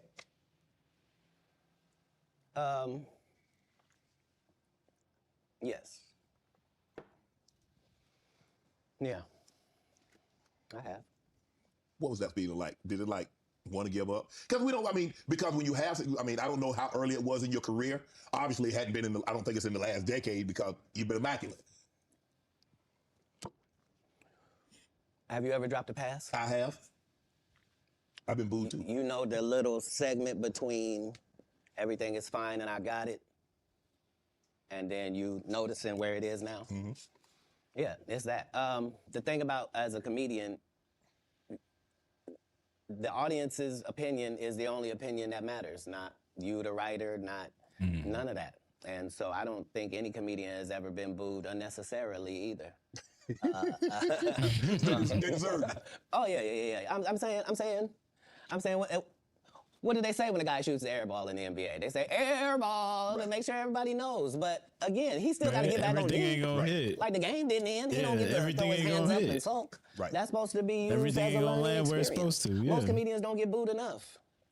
I mean, This is how you end up with a Michael Blackson who's a real African man. doing a fake African accent. Uh-oh. Okay, well, Uh-oh. this guy is mad at me. All I did was give him the best advice of his life. Remember, he was wearing dirty dashikis, and I told him he needed Not to Michael dress to be Blackson. in the position that he's trying to say that he's in. And if you're the African king of comedy, sir, there's actually comedians in Africa doing comedy. If you're gonna say that, you gotta go to Africa and get a school, dude. Everybody got you gotta put in some work. And these guys, they take my advice, they change their whole persona, and then they hate me for it.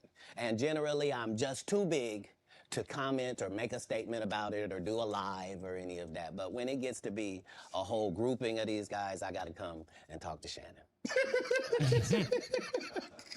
I gotta lay it down at the altar. You know every comedian. This is the other side of Kirk Franklin praying. Oh, Lord.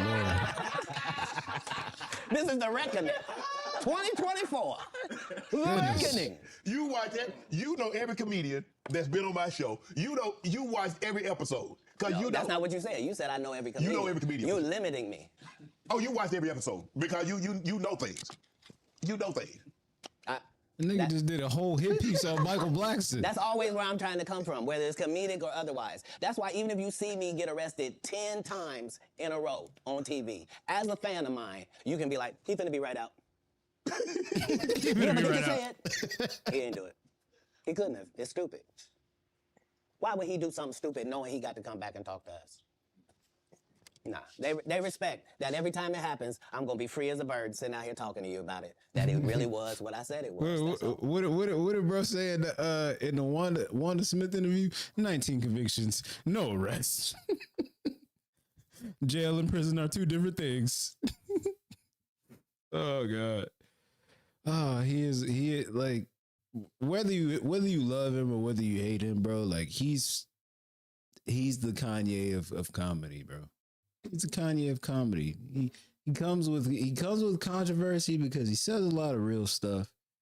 He says a lot of stuff people may not like, and definitely people in the same profession as him may not like. But he's real. He's real. He stands on principle. Stands on principle. And if he didn't stand on principle, I don't think he would be as illustrious as he was if he just stood in line and never said anything, you know? You end up, you come down, you're in LA. Yeah. Now, I'm reading Katt Williams won Cedric the Entertainer's Anheuser-Busch Best Los Angeles Comic Award. Did you win that award, won Katt Williams? It's a simple yes or no. It's not a rhetorical question. It's a question that probably should have been asked to Cedric the Entertainer. I'm asking you. I got you here, though. I know. I couldn't believe Cedric didn't get asked that question. You still a dude's joking and giving an award, and then 10 years later, you don't know nothing about it. Man, crazy. Hey, but I promise you this. What? If he sees me again before he sees you, he'll be talking different when you see him. That's for certain. That's the difference. That's what these comics understand, is that I'm not doing nothing for clout. I don't even recognize clout. But eventually, the Lord is going to let me and you be in one hallway. A lot of these dudes go... Kevin Hart done went 25 years without ever being in the same building with me at the same time. If I go in the building, he walk out. You've never seen us in the same building ever in 25 years. Like, it's like that. Why? Why? Yes, because I'm really the product. It's not what you think. I am never under the influence of anything. I'm always in my right mind. I'm always a physical specimen. And when you see me, I'm much, much bigger than you had thought. I have far less play in me than you would like. And I'm relentless. I'm out there. I'm still, to this day, I play 11 games of basketball with a 20-year-old. The record is 92-6. This is just in the yard, just to the rack, just because. You work out, Katt? You work out, Katt? Not to the gym. You don't work out in the gym? You do push-ups, sit-ups? My whole life, it was just push-ups and sit-ups only. I would do like 100 push-ups a day. Just. I thought you were going to say 1,000. No. Because this is literally every day. Right. This is not for the gram. You know what I mean? Like literally 100 a day. And I would do push-ups, and then I tore both my rotator cuffs. And so it was only thanks to golf that I was even able to get my You a golfer now? back. I've been a golfer for quite some time. My short game is impeccable. I can't get you but but 2 and some change off of the T. off the T. But I'm still coming in for par guaranteed. You playing for the tips? No, I've found that you don't get anything for that. It seems very egomaniacal. They go, hey, Katt, for free, you can go further back. Hey, what? Wait a minute, does it still count the same? Hey, I'm up at the ladies' tee. Don't tell me my pronouns. On the golf course, I'm she, her, him, them, and they. Whoever at the front tee. I know we're joking, we're having a great conversation, but you did win the award. How did the award help your career? It had to help some, Katt. Nope. God, come on, Katt. I didn't remember it happened till you just said it. How can Cedric give you an award that was worth something? Everything Cedric and Ricky Smiley ever been in got canceled for not being funny. Ricky sat here and told you that they cut him out of every movie he did. They always had a reason. Like, that's why I'm funny, because I'm a happy person. I laugh all day long. I can't even imagine the misery of these bums. God, dude. Just to not be good at what you do, not work hard at what you do, but have to act like you're the best at what you do. It is crazy. It's crazy. But they be touring, they be doing like 100 shows a year? That's me. I don't run into none of them. That's what I'm saying. If you a Faison Love fan, you mean you've been a fan of him for 32 years, you still waiting on him to do his first special? You mean to tell me if Steve Harvey your favorite comedian, you mean you've been waiting for him to do stand-up for 15 years now? I mean, Steve got a lot of other... DL's still out there. None of those irons matter to stand-up. Who cares that they wrote a placard for you to do Family Feud on? Like, you're successful because we're surprised you can talk for a living and it's entertaining that you're going to say some funny country games. But not a writer. Right. Not a writer. How did you develop Money Mike and get it? I mean, everybody talk Money Mike. How did you come up with that and say, you know what, this is how he should dress, this is how he should talk, this is how he should look, this is the kind of whip he should ride, this is how he should talk? So if you'll remember that was my first movie, just understand that what I did then, I've done with every single role, whether it was an Emmy-winning role or whether it wasn't, whether I was playing somebody homeless, whether I was playing a dirty vagabond on Atlanta, whether it was an eccentric guy in First Sunday, regardless of what the role is, the first thing I do is erase me from it. Okay. So anything that I would naturally do, that's what I'm not going to do because I'm playing a different character. You're playing the character. Okay. Right. So I then create this person based upon real life circumstances. So I don't have to wonder what a pimp thinks because I've been in that position for a little while. I also worked manual labor for some time in my life, so I don't have a problem paying somebody that works, and I don't have a problem being a go-getter because I'm a go-getter. So I bring whatever I can to these characters. I was able to, the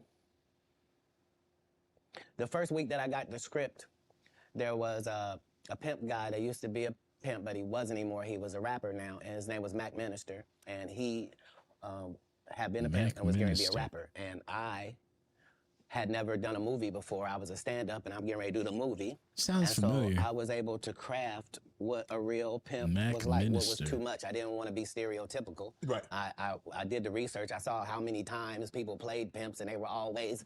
It was always something weird about them, I guess, because it's a weird job, you know what I mean? And I wanted somebody that didn't seem like none of that he really thought it was a business and treated it like that. And so, you know, adding those levels to acting is what all actors do if they're not Steve or Cedric or Ricky. Like, you're trying to create a character. You can't just be Faison in every movie. Like, you're just gonna take your shirt off on every movie? Like, why does it say that in your script? Man, let Big Worm live. Let him breathe, Katt. Let Big Worm breathe. Stall him out now.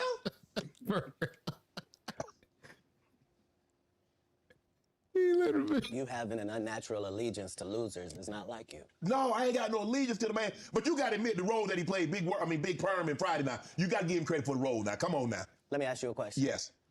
If what you're saying is correct, why wasn't he in next Friday or Friday after next? I mean, his role, it wasn't good. Sorry.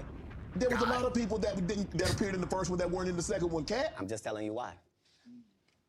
I'm sorry. I'm sorry that there's a news flash that there are reasons for things in a business. Yes. Oh, okay. Well, why did you bench D-Lo? He had 2 points. What are you talking about? Shut up. But I like him. Nobody cares about that. That's not what we're talking about. These are business conversations that deal with businessmen. Right. Right. When you're good at something, you should progress. The guys that are not as good, they should fall down by the wayside. That's natural. So you believe if your talent doesn't support it, you should fall by the wayside, and the guys that have the talent and they get elevated, they should move. No, that's what water says. That's what the universe say. The universe say the levels. No, I don't. Not I say. Who am I? I'm nobody. But I'm working every day as if I think that's what should happen.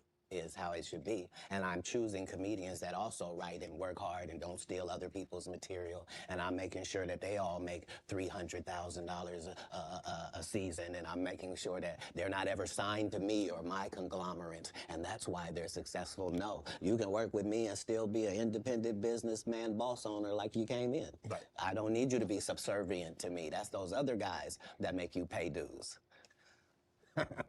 You said earlier that you rewrote a lot of what Money Mike was to say and how he behaved. So they allowed you the freedom, the liberty to ad lib.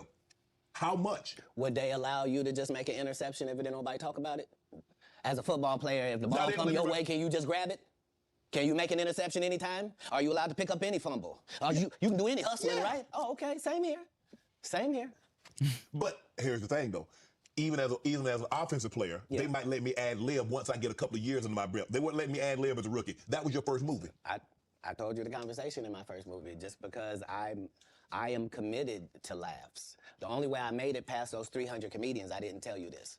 What it required is I had to watch all 300 comedians 10 times a piece. I watched your set 10 times of you performing, whoever you were, and then I counted how many laughs you got every time you did these amount of minutes. So if you told me this comedian and told me he did 30 minutes, I could tell you that he got 26 laughs in that 30 minutes because I had done the numbers on everybody. So I didn't just say I was funnier. I knew I was funnier than the comic you liked, and I could tell you how many jokes funnier I was because that's how we judge stand-up. You do 15 minutes, I do 15 minutes. How do I know I'm funnier than you? Because you got 6 laughs and I got 16. I'm almost 3 times better than you, low-key, boy. But I'm never gonna tell you the formula. So you gonna keep just going out there telling jokes. Now understanding that psychologically, the audience by 10 years is convinced that I'm funnier than you. You still talking They about just don't Kevin know Hart? why. Because I'm putting out more content, better. I had Terry Crews on here. He said at the time that you did the movie, you were homeless. Is that true? Oh, boy. Oh, boy. This was my situation.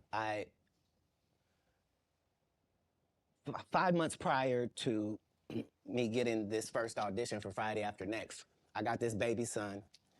I'm holding him up above me. He grabs my little chain. He's playing with it, and he accidentally drops it. It breaks out my front 2 teeth. I'm in a situation now where when I go to the dentist, they telling me this gonna cost thousands and thousands of dollars to fix this right. They not telling me what it's gonna look like. I go get an estimate with no money involved, find out what I need to do. They find out you got a tumor in your upper jaw, so we're gonna have to do a whole surgery for you. It's gonna be 100 bands. I don't have it. And I'm only gonna have this check from this movie. So while I'm doing this movie, we live in this trailer. This is where we live. So when they come to work at 5 in the morning, we already there. When they leave at night, we still there. We just double back because we understood that this is our one opportunity. And we have this opportunity to change our lives, just like a young man going for the draft. Right. We can actually get in the league with this. There are 30 comedians on this cast. They're all magnificent. This is the holy grail of the situation. So yeah, I was able to make sure that, because it wasn't just my first movie, it was KD Albert's first movie, it was Terry Crews' first movie. Absolutely. I was the leader of this group, which meant that we didn't do their rehearsals, they did rehearsal. We did our own rehearsals daily to make sure that we were at the level of professional actors, which is what made it so egregious, that guy. That he was saying, saying I was supposed to, you were supposed to what? Katt, he did have a good part in the movie, man. The Santa Claus was funny, man. The dude said the entire time we were filming, I can't play this role. They got a bandana over my nose and my mouth. My family not even gonna know who this is. So yeah, tell your story. Crazy. Terry Crews also said that you guys had a lot of conversation, that this was your opportunity and you needed to seize this moment. Terry had the benefit of having been in some very high-profile situations already and took L's. Like, he had been in the league, you know what I mean? He had done pro wrestling. He had done a lot of things. He had been televised in some things that hadn't worked. Right. And this was just fortuitous for him. And now you know what nobody has ever said in the whole industry in 20 years about, you know, the whole money might not get raped in the bathroom. Right. So I understood going in that there's no reason. I lost for a 5-year period, every single movie that Kevin Hart did was a movie that had been on my desk, that all I had said was, just, can we take some of this step and fetch it shit out? And then I can do it. Like, it don't need to be overtly homosexual, because I'm not homosexual, right? It doesn't need that to be funny, right? And me saying that and them going, oh yeah, no problem. And then going to give it to this other guy and having him do it just like it was and acting like I'm a bad person because I keep standing on my standard. But yeah, it's interesting, but I wouldn't change it for the world. Like, again, I'm on the winning side of these decisions. You know, look, I've had Cube, I've talked to Cube, and a lot of people say Cube doesn't pay. What's your relationship with Cube, and what did that opportunity mean for you? Well, the ungrateful bastards that would say anything about Cube's payment, you shouldn't even talk to them anymore. Like, you don't go to Goodwill, you don't go to a Goodwill thrift store and go, look at all this cheap ass shit. Why don't you shut up? Why don't you shut up? You could have went to Hermes. Why you didn't go to Balenciaga? Why you didn't get a boat of the ball man? You want to have that conversation? Right. What you mean the independent black dude who's filming it partly out of his fucking pocket? What you mean he didn't pay you enough? They weirdos. Weirdos that felt like they earned the opportunity because they were big. No, yeah. I understood. That ain't no $200 million movie. Well, I mean, how much did you expect you was gonna make? Well, I made enough to get them teeth fixed just like you did. Yeah. So it was no harm, no foul. I knew that I was going to go from there, and there was no... Even Shannon got a clip. Well, here's the thing. I made enough money. What I'm saying, if I did it and I did a good job at it, you can thank me. I was involved. Right. I'm not going to come later on and tell you, I never even read the whole script. So how you know what roles... What? What do you mean you never read the... Like, these guys' whole job is to present something, unfortunately. And I'm just not a presenter. If you ask me a question, I'm just going to tell you the truth of how it went. Would you be willing to do another Friday? Cube already asked me to write it. I was supposed to have been writing it. This is what these guys are mad about. Like, we lost some great people before this movie could come out regardless. Right. And so, yes, there desperately needs to be one.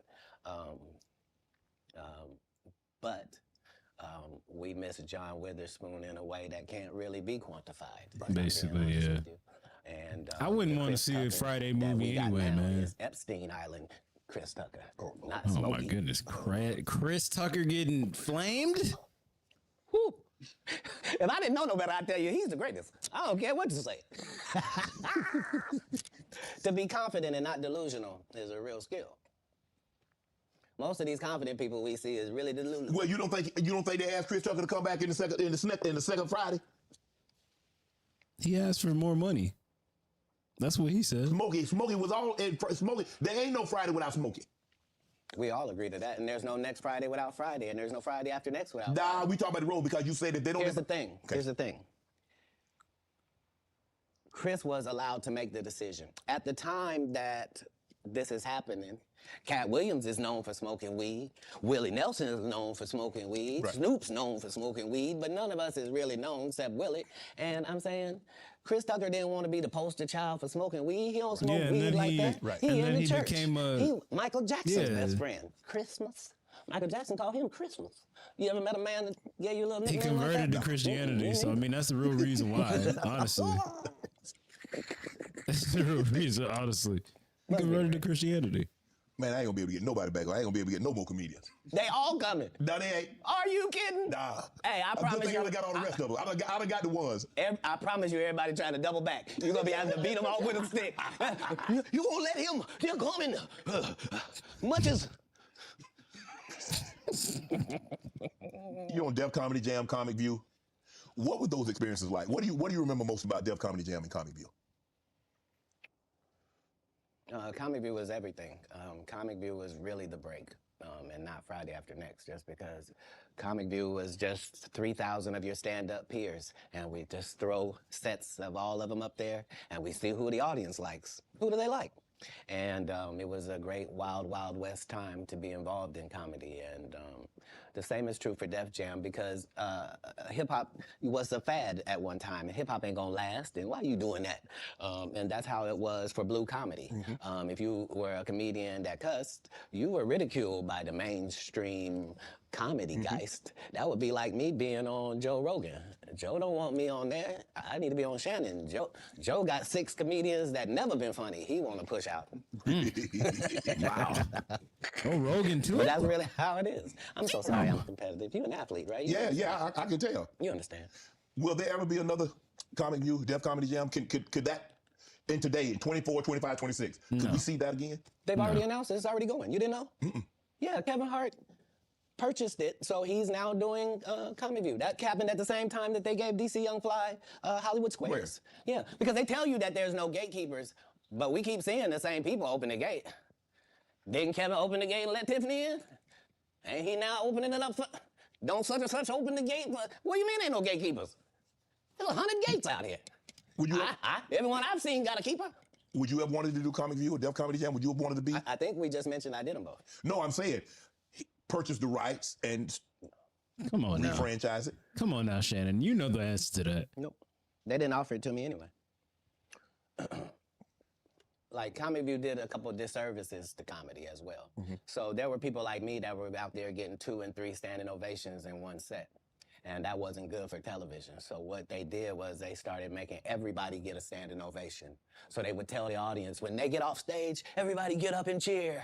And so now the fact that I'm the only one out there going to get standing ovations is now making people think everybody get a standing ovation. And that's not how comedy is. So I understood why that couldn't go anymore. Because remember, Ricky Smiley sat right here and told you a story about how he performed with Mike Epps and Katt Williams when he did Comic View. And to let him tell it, he was funnier than both.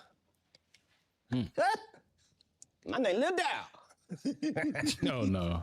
We ain't talking about the special needs. That's good. That's a different time. Some clever material. That was a different time, Katt. No, it wasn't. It was the time I was there. But I'm saying. That time, this time, same times. No, but I'm saying. Just like people that tell you the Egyptians, they're not black.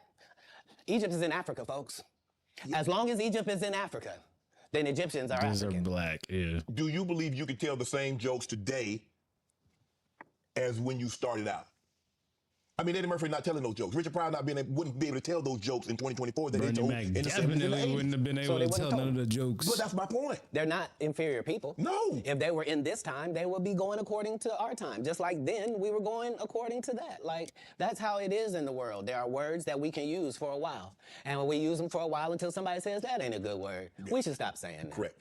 That don't make people feel good. And we stop saying the word. And we move on to another word. You can't say the R word. You can certainly say special needs. Yeah. You can certainly say spectrum. You can, there are things that you can say to get your point that don't have to hurt people. Right. But you would know that if what you did was construct the English language for a living, then you would understand that part. You financed your first stand-up. You had it cost you $22,000. You had $25,000 to your name.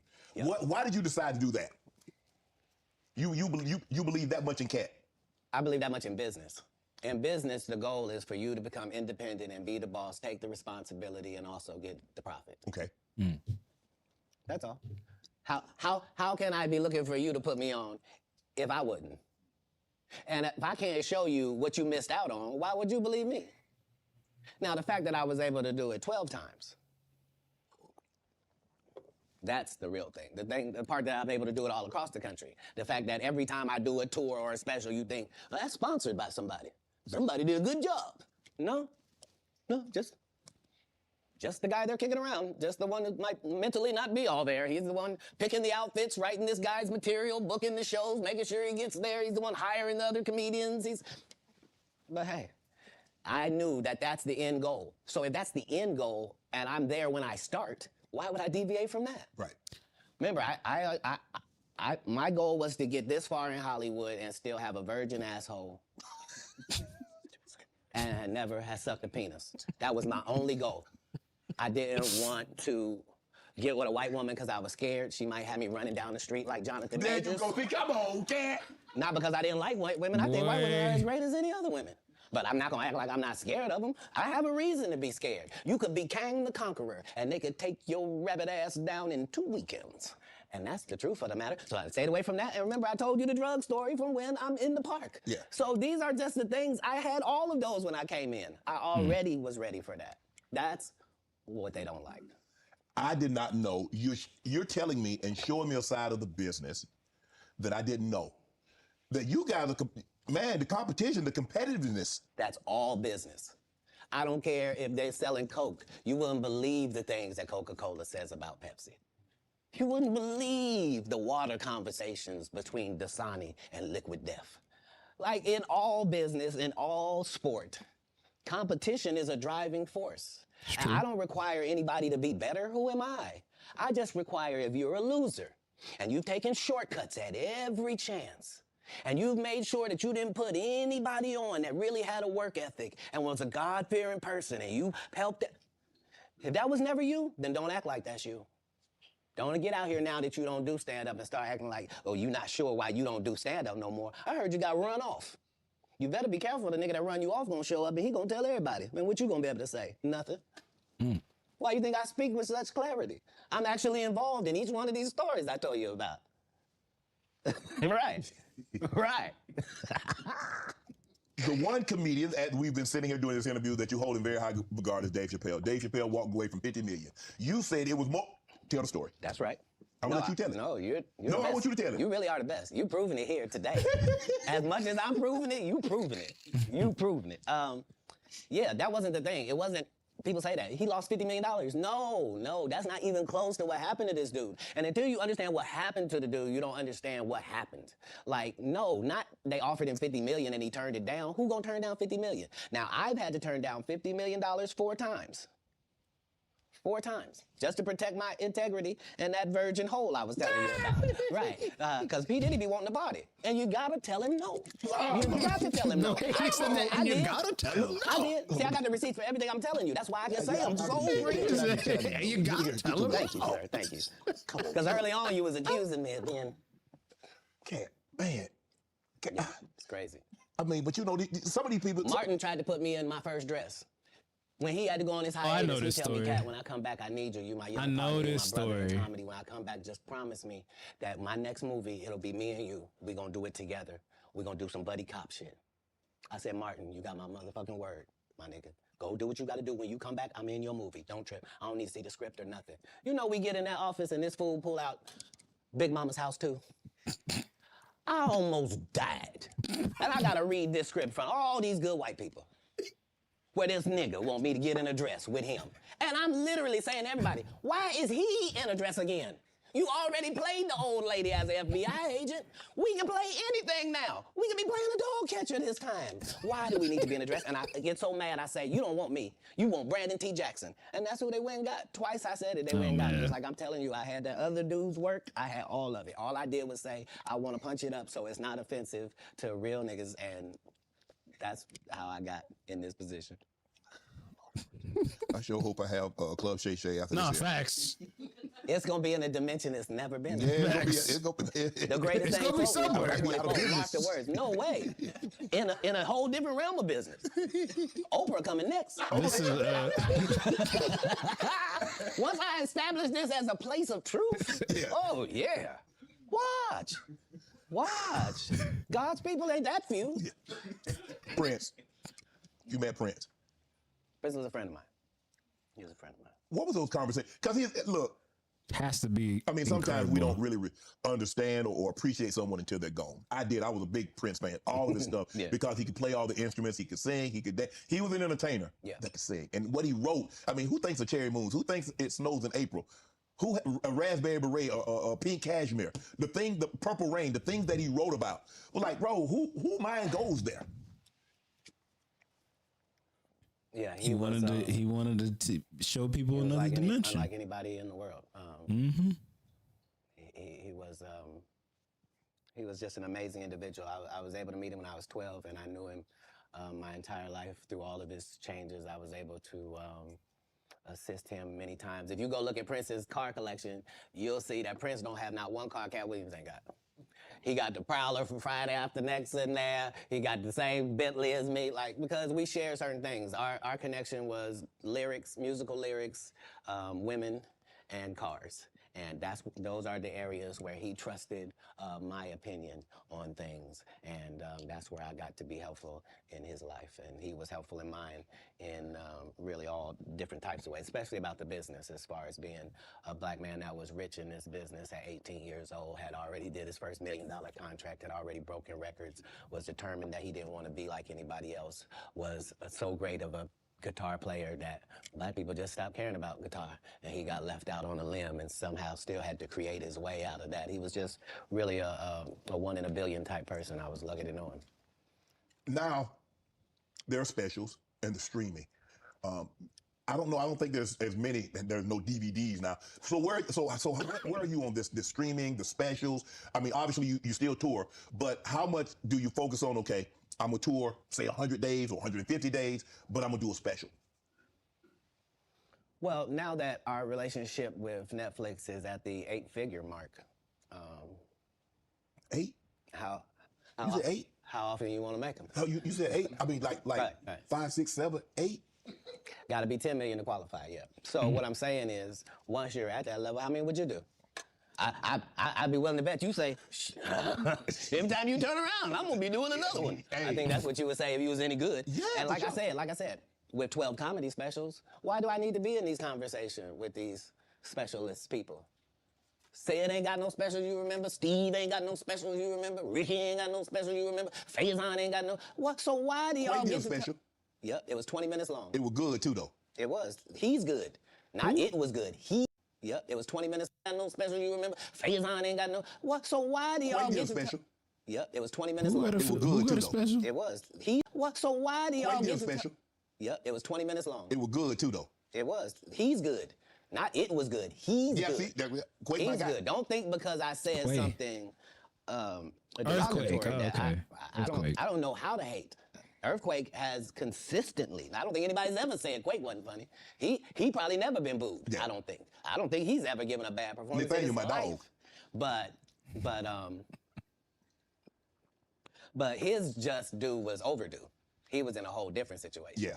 Because he wasn't able to translate the stand-up to the movie Movies, the thing, TV. he took a hit. Most people don't take a hit. They're just judged on their stand-up. Right. So yeah, no. I even though it sounds like there's a lot of people that's not the case.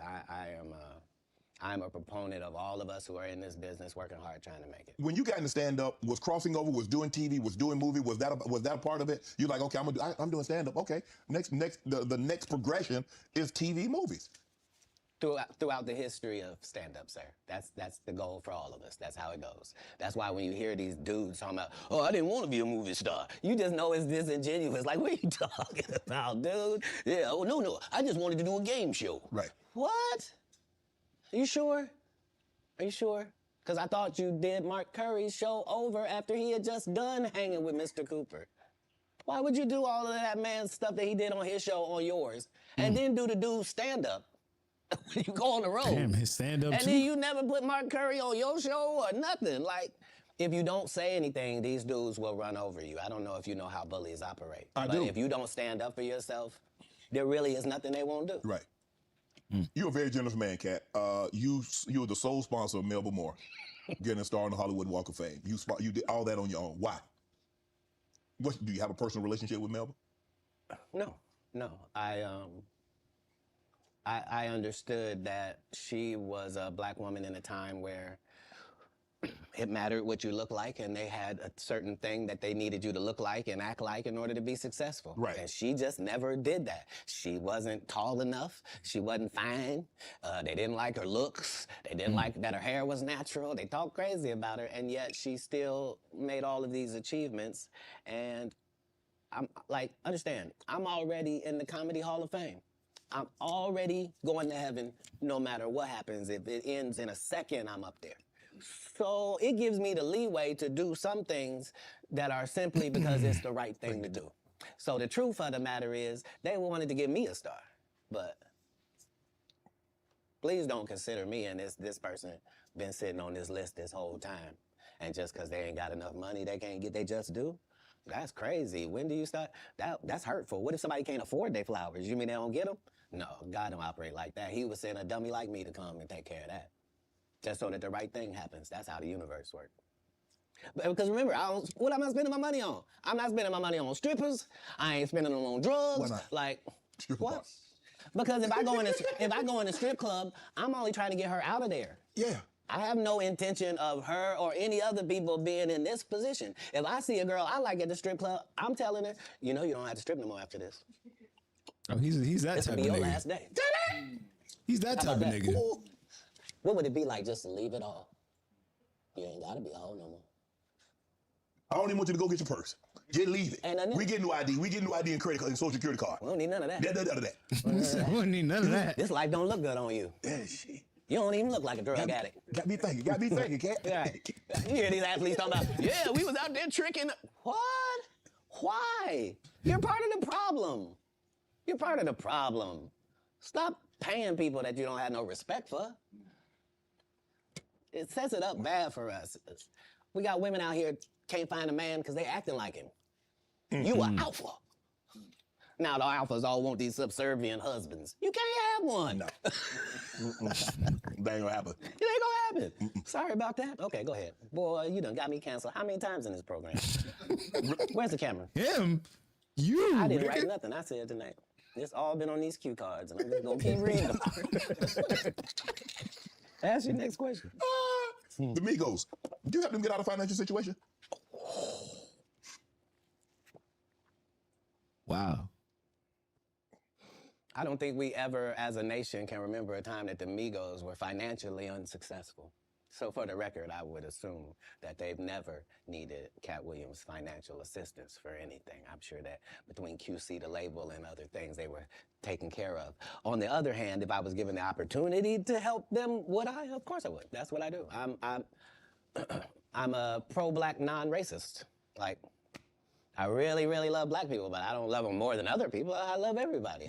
I'm a black guy, and I try to stick with that. But yeah, I'm not one of those pillow talkers either. Like when I do something good, I'm really not doing it for the gram. It's not for The thing with not for Boosie. any of that. I'm just doing it because it's good to do. I appreciate that. I don't know if this is true, but I did read that comedians on your show say that women sometimes would bring them money and not say where it came from. Say that again?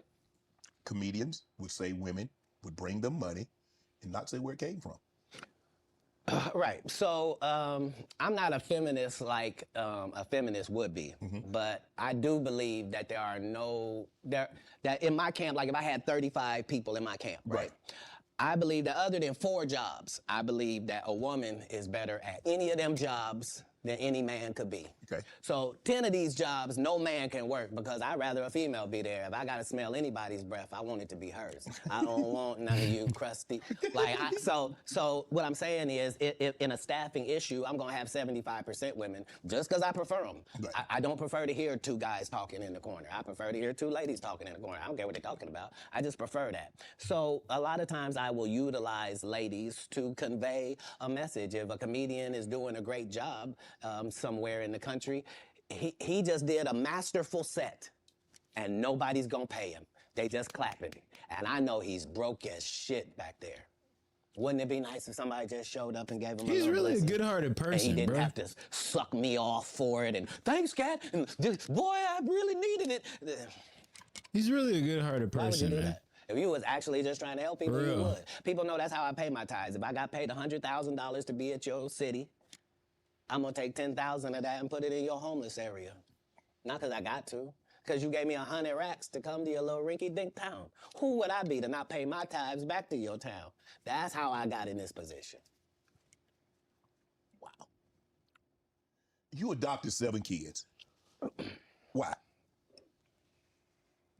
That's a lot of kids for a man that's as busy as you are, travels as much as you do, on the road as much as you are, spend a lot of time, because you have to spend a lot. I mean, it's not easy. I mean, maybe it comes so natural to you to put pen to paper and to write things down and be able to go out there and perform a set. But that's a lot of responsibility, Katt. Right. Right. But if there was a God, what would he think about you if you did that? I'm saying let's say, for example, that God is real. Yes. Okay. And let's say he be looking at what you do. Yes. What would he say if you did that? He said, "That Katt, that's a very kind gesture. That's very generous of you." My whole life, since I was telling you when I was young and they was asking me what I wanted to be and nothing I wanted to be was what I wanted to be God's friend. That's a weird thing if you're an atheist. If you're an atheist, I didn't even say nothing. But if you believe in God and I tell you that I wanted to be God's friend and I wanted to even go to Hollywood and still be God's friend, if I told you that that was my aim, you can understand where I'm at. Like, I promise you, no jealousy, no bitterness, none of that. I got exactly what I was trying to get. I haven't been shorted in any way. I mean, 7, 8 kids, single. You gonna get married? You remember the conversation where it was me? Yes. And I didn't know what was gonna happen to my 2 little brothers and Yes. it was just gonna be out there? Yes. So when it comes full circle and I'm one of the richest men that ever lived. And I don't mean, please don't look at my net worth. I saw my net worth. I had that on me. I don't need I swear to God. He was rich before, but he was rich before he was famous. What I'm saying is, like, I'm saying my net worth is less than my last Netflix deal.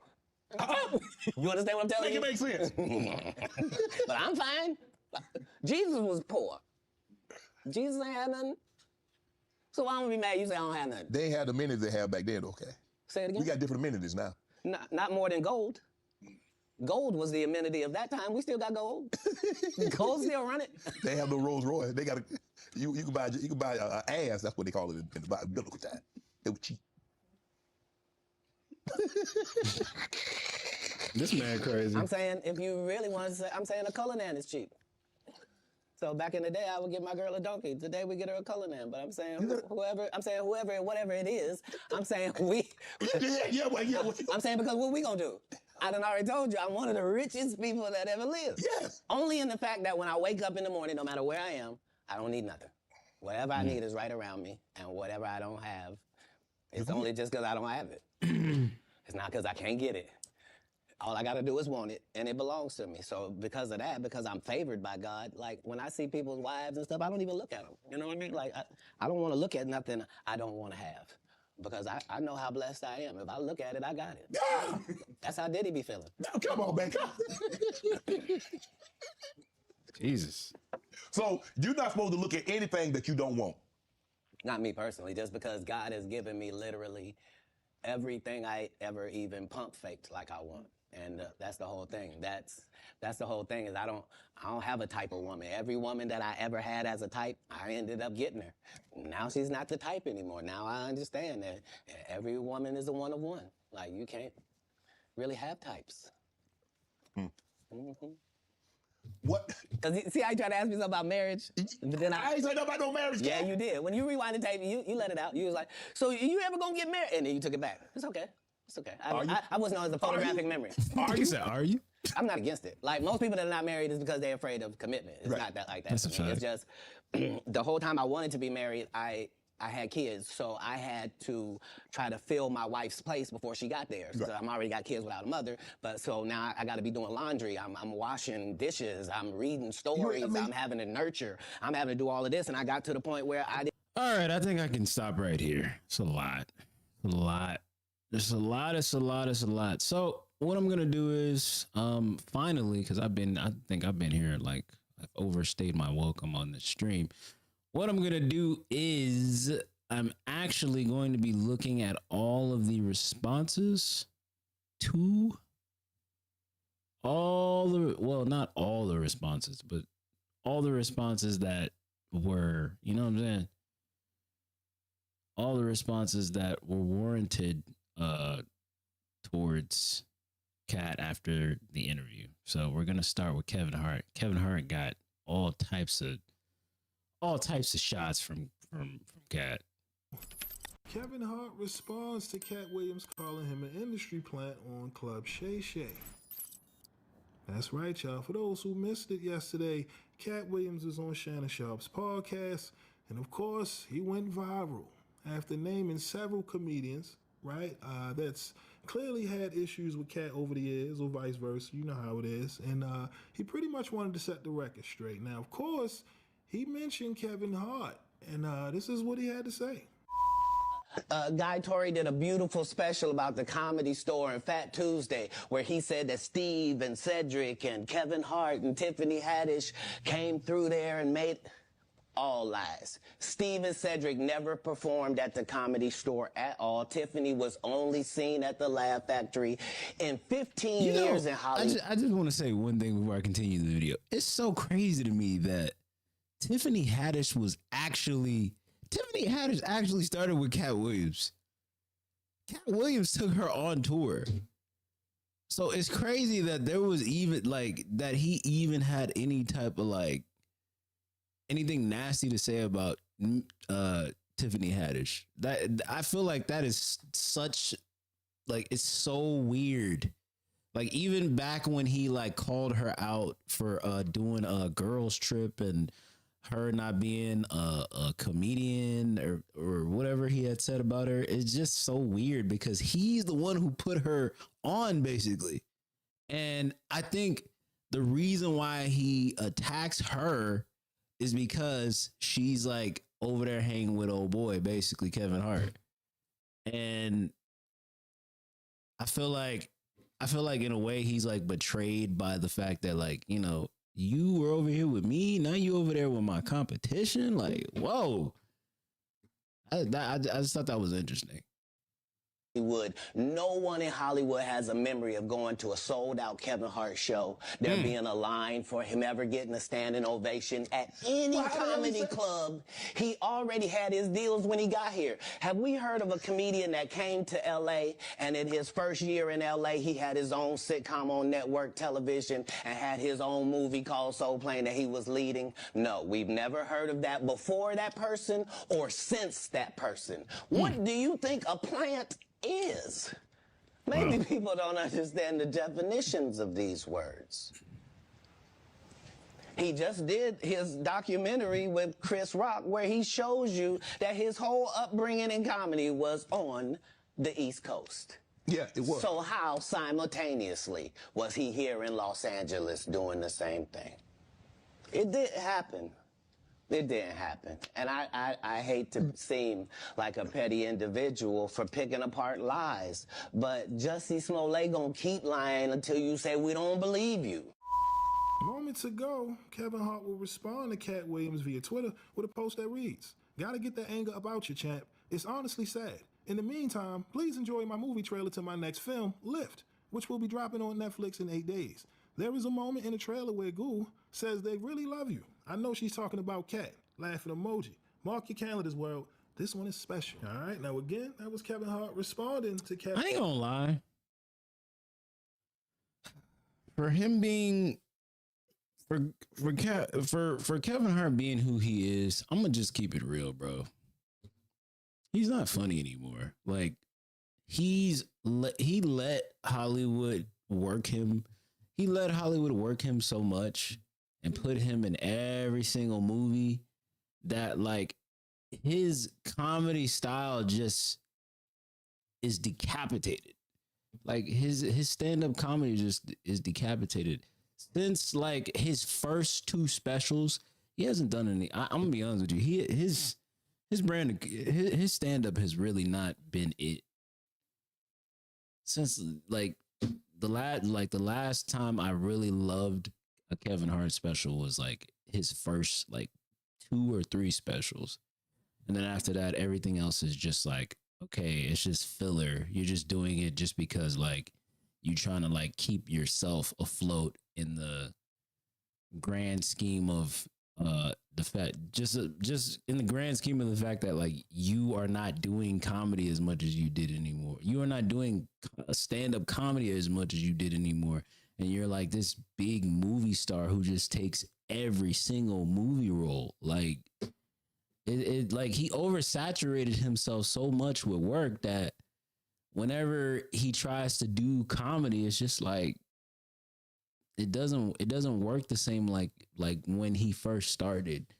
Whatever people fell in love with about Kevin Hart it's just not there anymore. It's just not there anymore. Whoops. Let me come back. Where's that? That's my bad.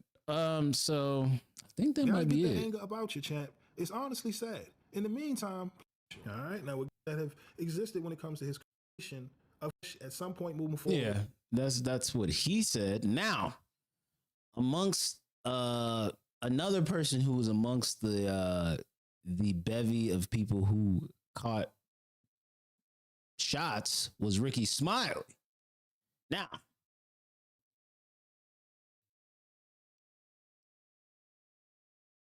thank y'all for this opportunity, Ricky Smiley Morning Show. Let's just get into this. The whole internet going crazy. Comments that Katt Williams made.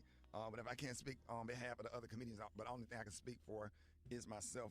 Katt made some comments on Shannon Sharp's show about when I was on Shannon Sharp, was telling him the story of some of the behind the scenes from Friday After Next.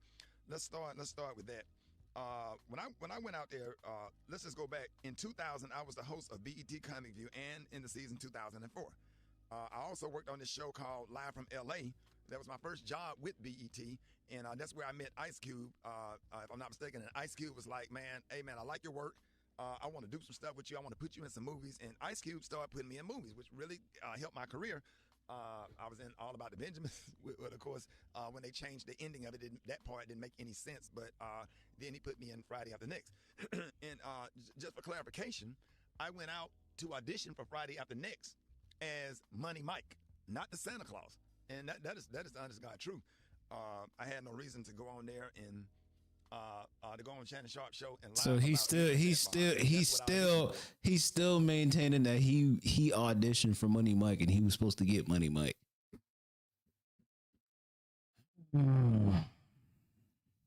Yeah, I'm not gonna lie. It don't look good. It don't look good, Ricky.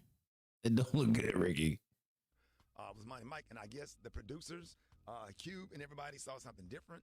And I think that Money Mike character, Special K, was going to come off as kind of like just a guy who was hanging around in the strip mall who was just kind of being annoying and almost like a crackhead type of character. That was right. Just, so I guess when Katt Williams did it, they added a whole pimp twist to that character, which was actually a better decision and made it funnier. Because ain't no way in the hell I could have executed that role like that, and I'm glad that they made it. Oh, okay. All right. So let me go back and see if I could see what he's trying to say here. When Katt Williams did it, they added a whole pimp Money Mike character. Special K was going to come off as kind of like so Money a guy who was hanging around in the strip mall who was just kind of being annoying and almost like a so basically when you auditioned for Money Mike, they said that you were gonna basically be a J. And if y'all don't know what a J is, that's like a crackhead, junkie, whatever you want to call it. That's what Money Mike was originally supposed to be. I don't know why I don't believe that. I just do not believe that whatsoever. But continue. Crackhead type of character. That was right. Just, so I guess when Katt Williams did it, they added the whole pimp twist to that character, which was actually a better decision and made it funnier. Because ain't no way in the hell I could have executed that role like that. And I'm glad that they made that decision and they put me in a Santa Claus role, which was actually perfect. So when I got back to LA, they said, hey, your role has changed. You're going to be the Santa Claus. And here's the Santa Claus suit. Put it on, and here's your lines. Sat in the trailer, went over the lines, went over my stuff with Cube, and the rest is history. Had no reason. I just want to clarify that. Had no reason to lie about that. As a matter of fact, my manager at the time, Gary Abdo, who is still one of my best friends, who also helped start my career, and he's the owner of the Atlanta Comedy Theater in Atlanta. We got him on the phone. Just to clarify, Gary Abdo, good morning. Good morning, Ricky. How are you, my friend? Oh, I'm good, man.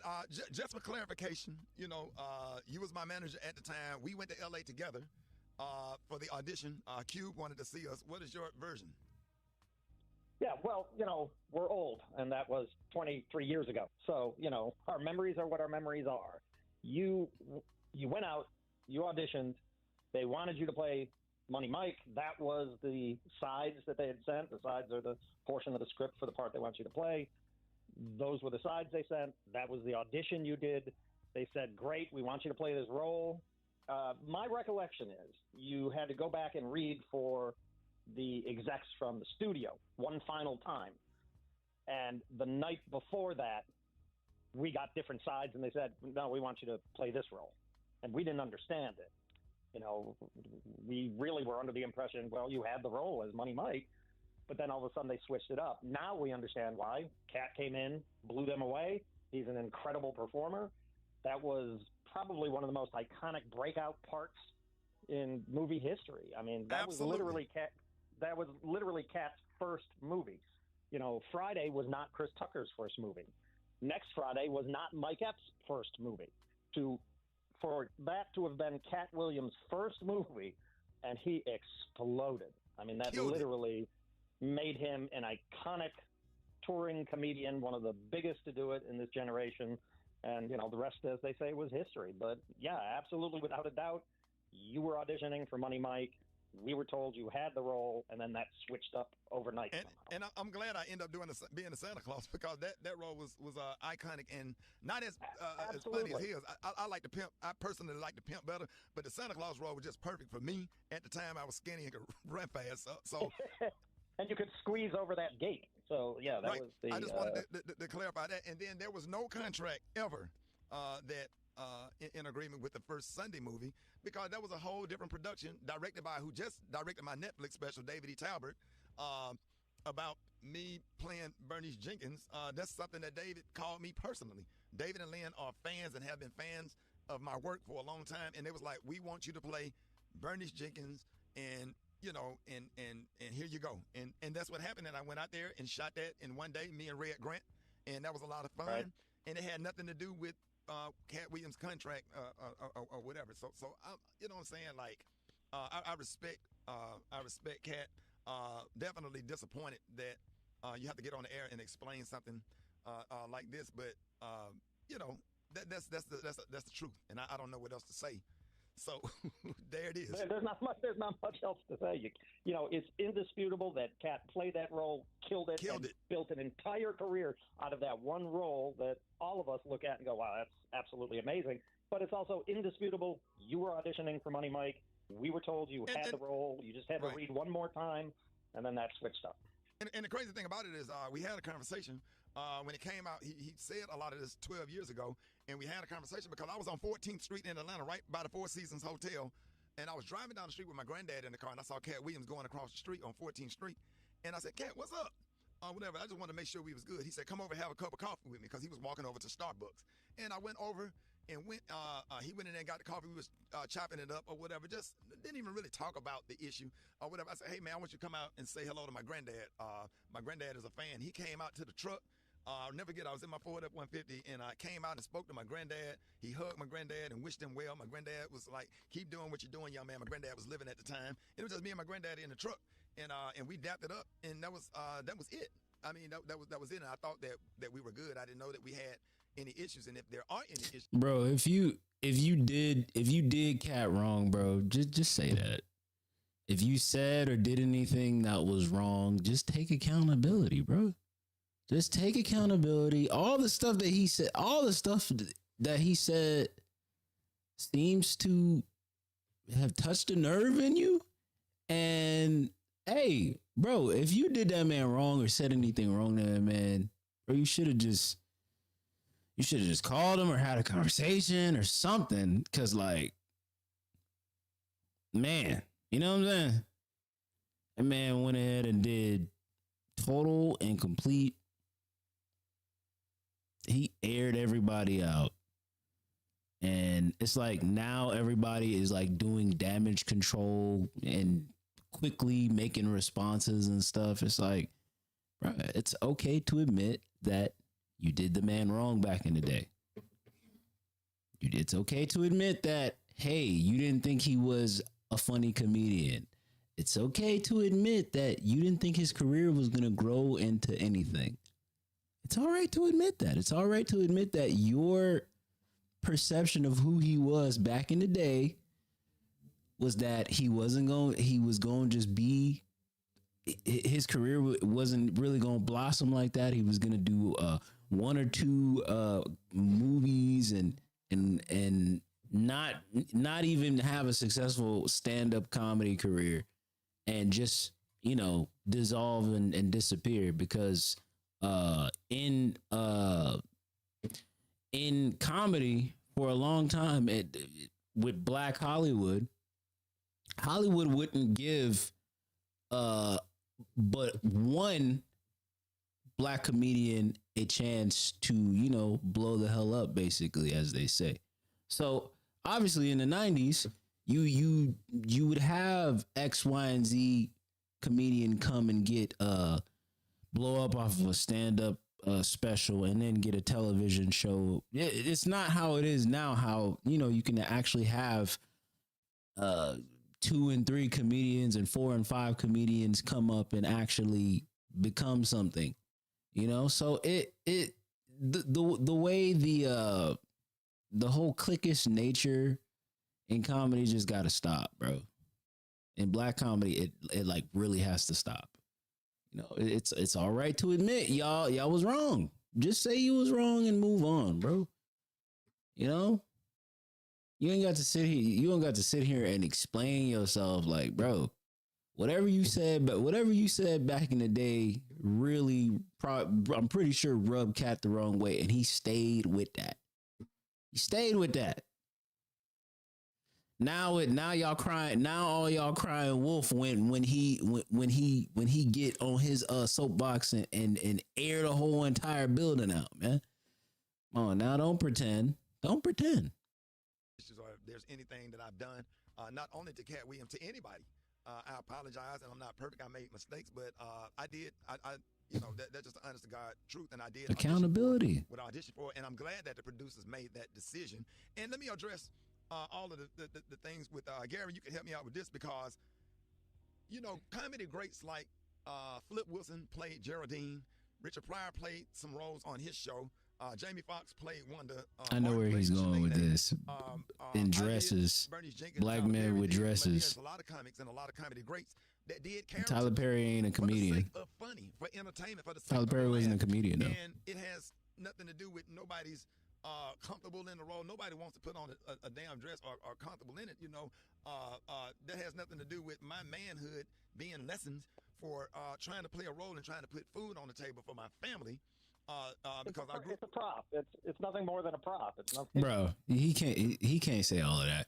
It's thousands of white comedians who have never worn a dress.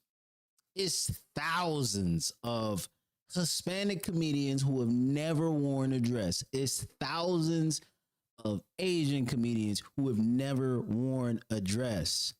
But when it comes to the Black male comedian, for some reason, the dress is just something that is just a reoccurring theme that gets put on us, put on Black men. Why? Don't you think there's something wrong with that? You sitting up here, his manager sitting up there talking about it's a prop. Are you kidding me? Are you kidding me? Are you serious? Are you kidding me? Are y'all serious? I don't agree with that at all. I don't agree with that at all. At all. There has always been an agenda against the Black male comedian, against the Black male actor, and getting them to wear a dress. Always been a thing to me. But we're going to move on to Michael Blackson, because he was another one of those people who was talked about. Let's see what he had to say. I know Chiggs is in here recording this. No Chiggs moving. Williams has officially dropped a comedy version of the Controverse. You guys remember when Kendrick Lamar pretty much went at a lot of rappers in the industry on that Controverse? Katt Williams, with this Shannon Sharpe interview, is going at a lot of comedians. These comedians include Cedric the Entertainer, Steve Harvey, Kevin Hart, Faison Love, Ricky Smiley, even Joe Torre and Jonathan Majors caught strays. Now, another person that also caught a stray was Michael Blackson. If you guys remember, Katt Williams and Michael Blackson have not been on good terms the last couple of years. It all started when Michael Blackson was on Drink Champs. He made a reference that Katt Williams allegedly smokes crack. From there, Katt Williams never forgot that joke. They were later on the same Wild 'N Out episode. Katt Williams got to roasting him. He was acting funny towards him that day, and Michael Blackson could not figure out why. If you guys want to check out more on that story, please go check out my video on it here. But Katt Williams made sure to take a little shot at Michael Blackson during his Club Shay Shay interview. Here's what he said. Have you ever been booed, Katt? Yes, I have. What was that feeling like? Did it like want to give up? Because we don't, I mean, because when you have, I mean, I don't know how early it was in your career. Obviously, it hadn't been in the, I don't think it's in the last decade because you've been immaculate.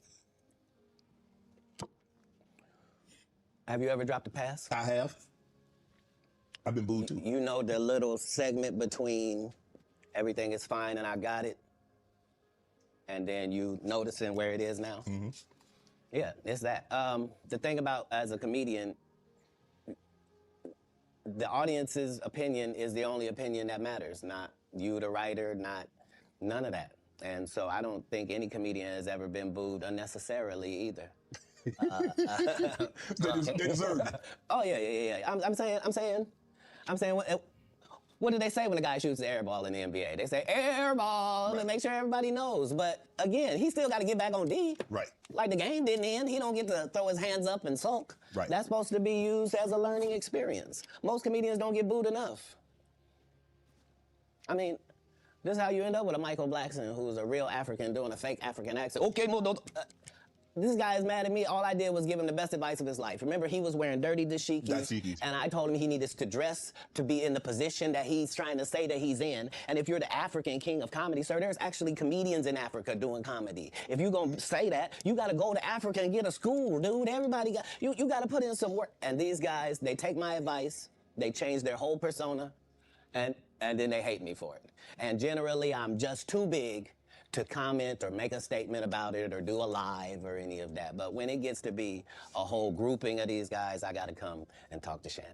Now, Michael Blackson took to Twitter to respond back to him. He said, yo, Katt Williams is a very smart midget nigga. Hey, Michael Blackson, that word midget is very offensive to that community. You can either say dwarf or little person. Watch that word, brother. He took shots at the top 10 comedians alive today so we can all respond and make him relevant again. That's actually a very interesting point. Cloud Chaser 101 rulebook states, if you're not able to generate clout for yourself, if nobody doesn't care about what you're saying, take shots at the people ahead of you. It's a nasty game that happens in every industry. I don't think YouTube, we can use sports, that. Everything. I can't believe this slimy, dehydrated leprechaun said he told me to build a school. I only built a free school so the kids can whip your ass for free, mother sucker. Katt Williams is definitely top 10 comedians of all time and top 5 alive, but we all have to agree he's not the Katt of 05. Top 10 black comedians alive are Eddie What Murphy, does that mean? Chris He's Rock, not the Katt of Chappelle, 05. Katt Williams, Martin Lawrence, Like, this Kevin is a Hart, different Mike version Epps, of Katt Cedric, Williams, is that what Earthquake, he's saying? and guess who 10 is, you beach mother sucker. Now, this is a very interesting take from Michael Top 10 Blackson. Not only is comedians. he calling him out for being a cloud chaser, but also saying he's not the same Katt Williams we knew from 05. Typically, comedians are supposed to get better as they age. With more life experience that they gain, their jokes and delivery start to get much better. I think I'm gonna let the hardcore Katt Williams fans tell me in the comments below. Do you guys think Katt Williams is now cloud chasing and has regressed? I know we all enjoy Katt Williams, but sometimes we gotta call a spade a spade. When is it the right time to let go of all these I do believe he be Katt be sometimes I think he's controversial for his own convenience sometimes, and then sometimes I think some of the stuff that he says is warranted.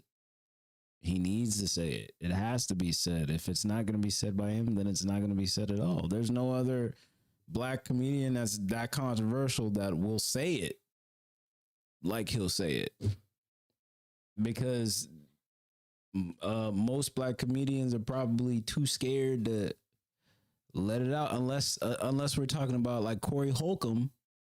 He's another one. He's another one who'll just say what he feels because he knows, nobody controls, these types of comedians like Katt, Corey, rest in peace, Patrice O'Neal. These people control their destiny. These people control, they have a special type of comedy that is just real. And it has no filter. And that scares Hollywood. So people like Katt Williams are needed. And they need to say stuff. People like Corey Holcomb, we need people like him to stand on principle and say what needs to be said, because these other black comedians ain't gonna say it. They're not gonna say it. They just gonna keep quiet and protect their position.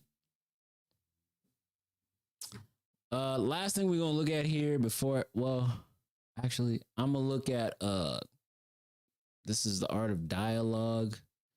Faison Love was another one who caught a stray. We're gonna look at this really quickly. It's only 4 minutes, so it shouldn't take that When long. it comes to comedians, right? Who would you say is the most overrated comedian of all time? Katt Williams. Boy. Definitely overrated. But as a comedian, though, you feel like he overrated? Oh, yeah. Oh, way overrated. Jesus. Way. He ain't hesitate on none of that either. It's all mouth and no product. Where's the successful movies? Where's the successful TV show? And stand up, okay. His There's response, 19 of those. And his response would be, "Where are your stand-up specials? Since you're such an amazing comedian, where are your stand-up specials?" Yeah, everything Katt said about Faison Love kind of. I mean, the work speaks for itself. You know. So, where's he great at? Greatness is consistent. This just sounds like hate. Rick James didn't have, "Give it to me, baby." And that's it. He had 10 drops. He created, he brought forth Tina Marie, the great Tina Marie. What great has he done since Pimpin' Chronicles? That stand-up is just one part of the and he got stand-up, TV, movies. That's a complete artist. If you did a stand-up special 20 years from now, 20 years ago, and you ain't said shit since then, it's a one-trick pony. But That's crazy coming from him. I ain't gonna lie. Why he haven't got you where he's supposed to be? That's crazy coming from him. Oh, you never heard of Richard Pryor? Really You ever heard of crazy Richard coming Pryor? from him. Yeah, of course. Yeah. He lit himself on fire. Problems with the police. Richard Pryor's life, most comedians' life are turmoil. That's what it is. But the difference is he takes it on stage. I got high over that vodka and cocaine, and I shot my car. I'm not gonna lie. It just doesn't make any sense that somebody who doesn't have stand-up specials, somebody who doesn't have like television like that, doesn't have a lot of movies like that, criticizing somebody who has television, who has movies, who has stand-up. Like sometimes, like a lot of times, whenever I see stuff from with Faison Love in it, it just be a lot of like reaching. He does a lot of reaching with rappers. He does a lot of reaching with comedians. Like it's just a lot of reaching, man. He did exactly what somebody who's seen his clips would expect from him. I'm not even gonna finish that just because it doesn't land correctly. Doesn't make sense. But yeah, man, that's the end of the stream. I'm gonna stop it here. If you've been watching me, shout out to you. If you haven't watched this stream, this rebroadcast, give it a chance. Go ahead and watch it. I mean, it's long-winded, but hey, we're here. You know, subscribe to my channel. Check out all the content I got on there, and I'm out. Y'all take it easy, man.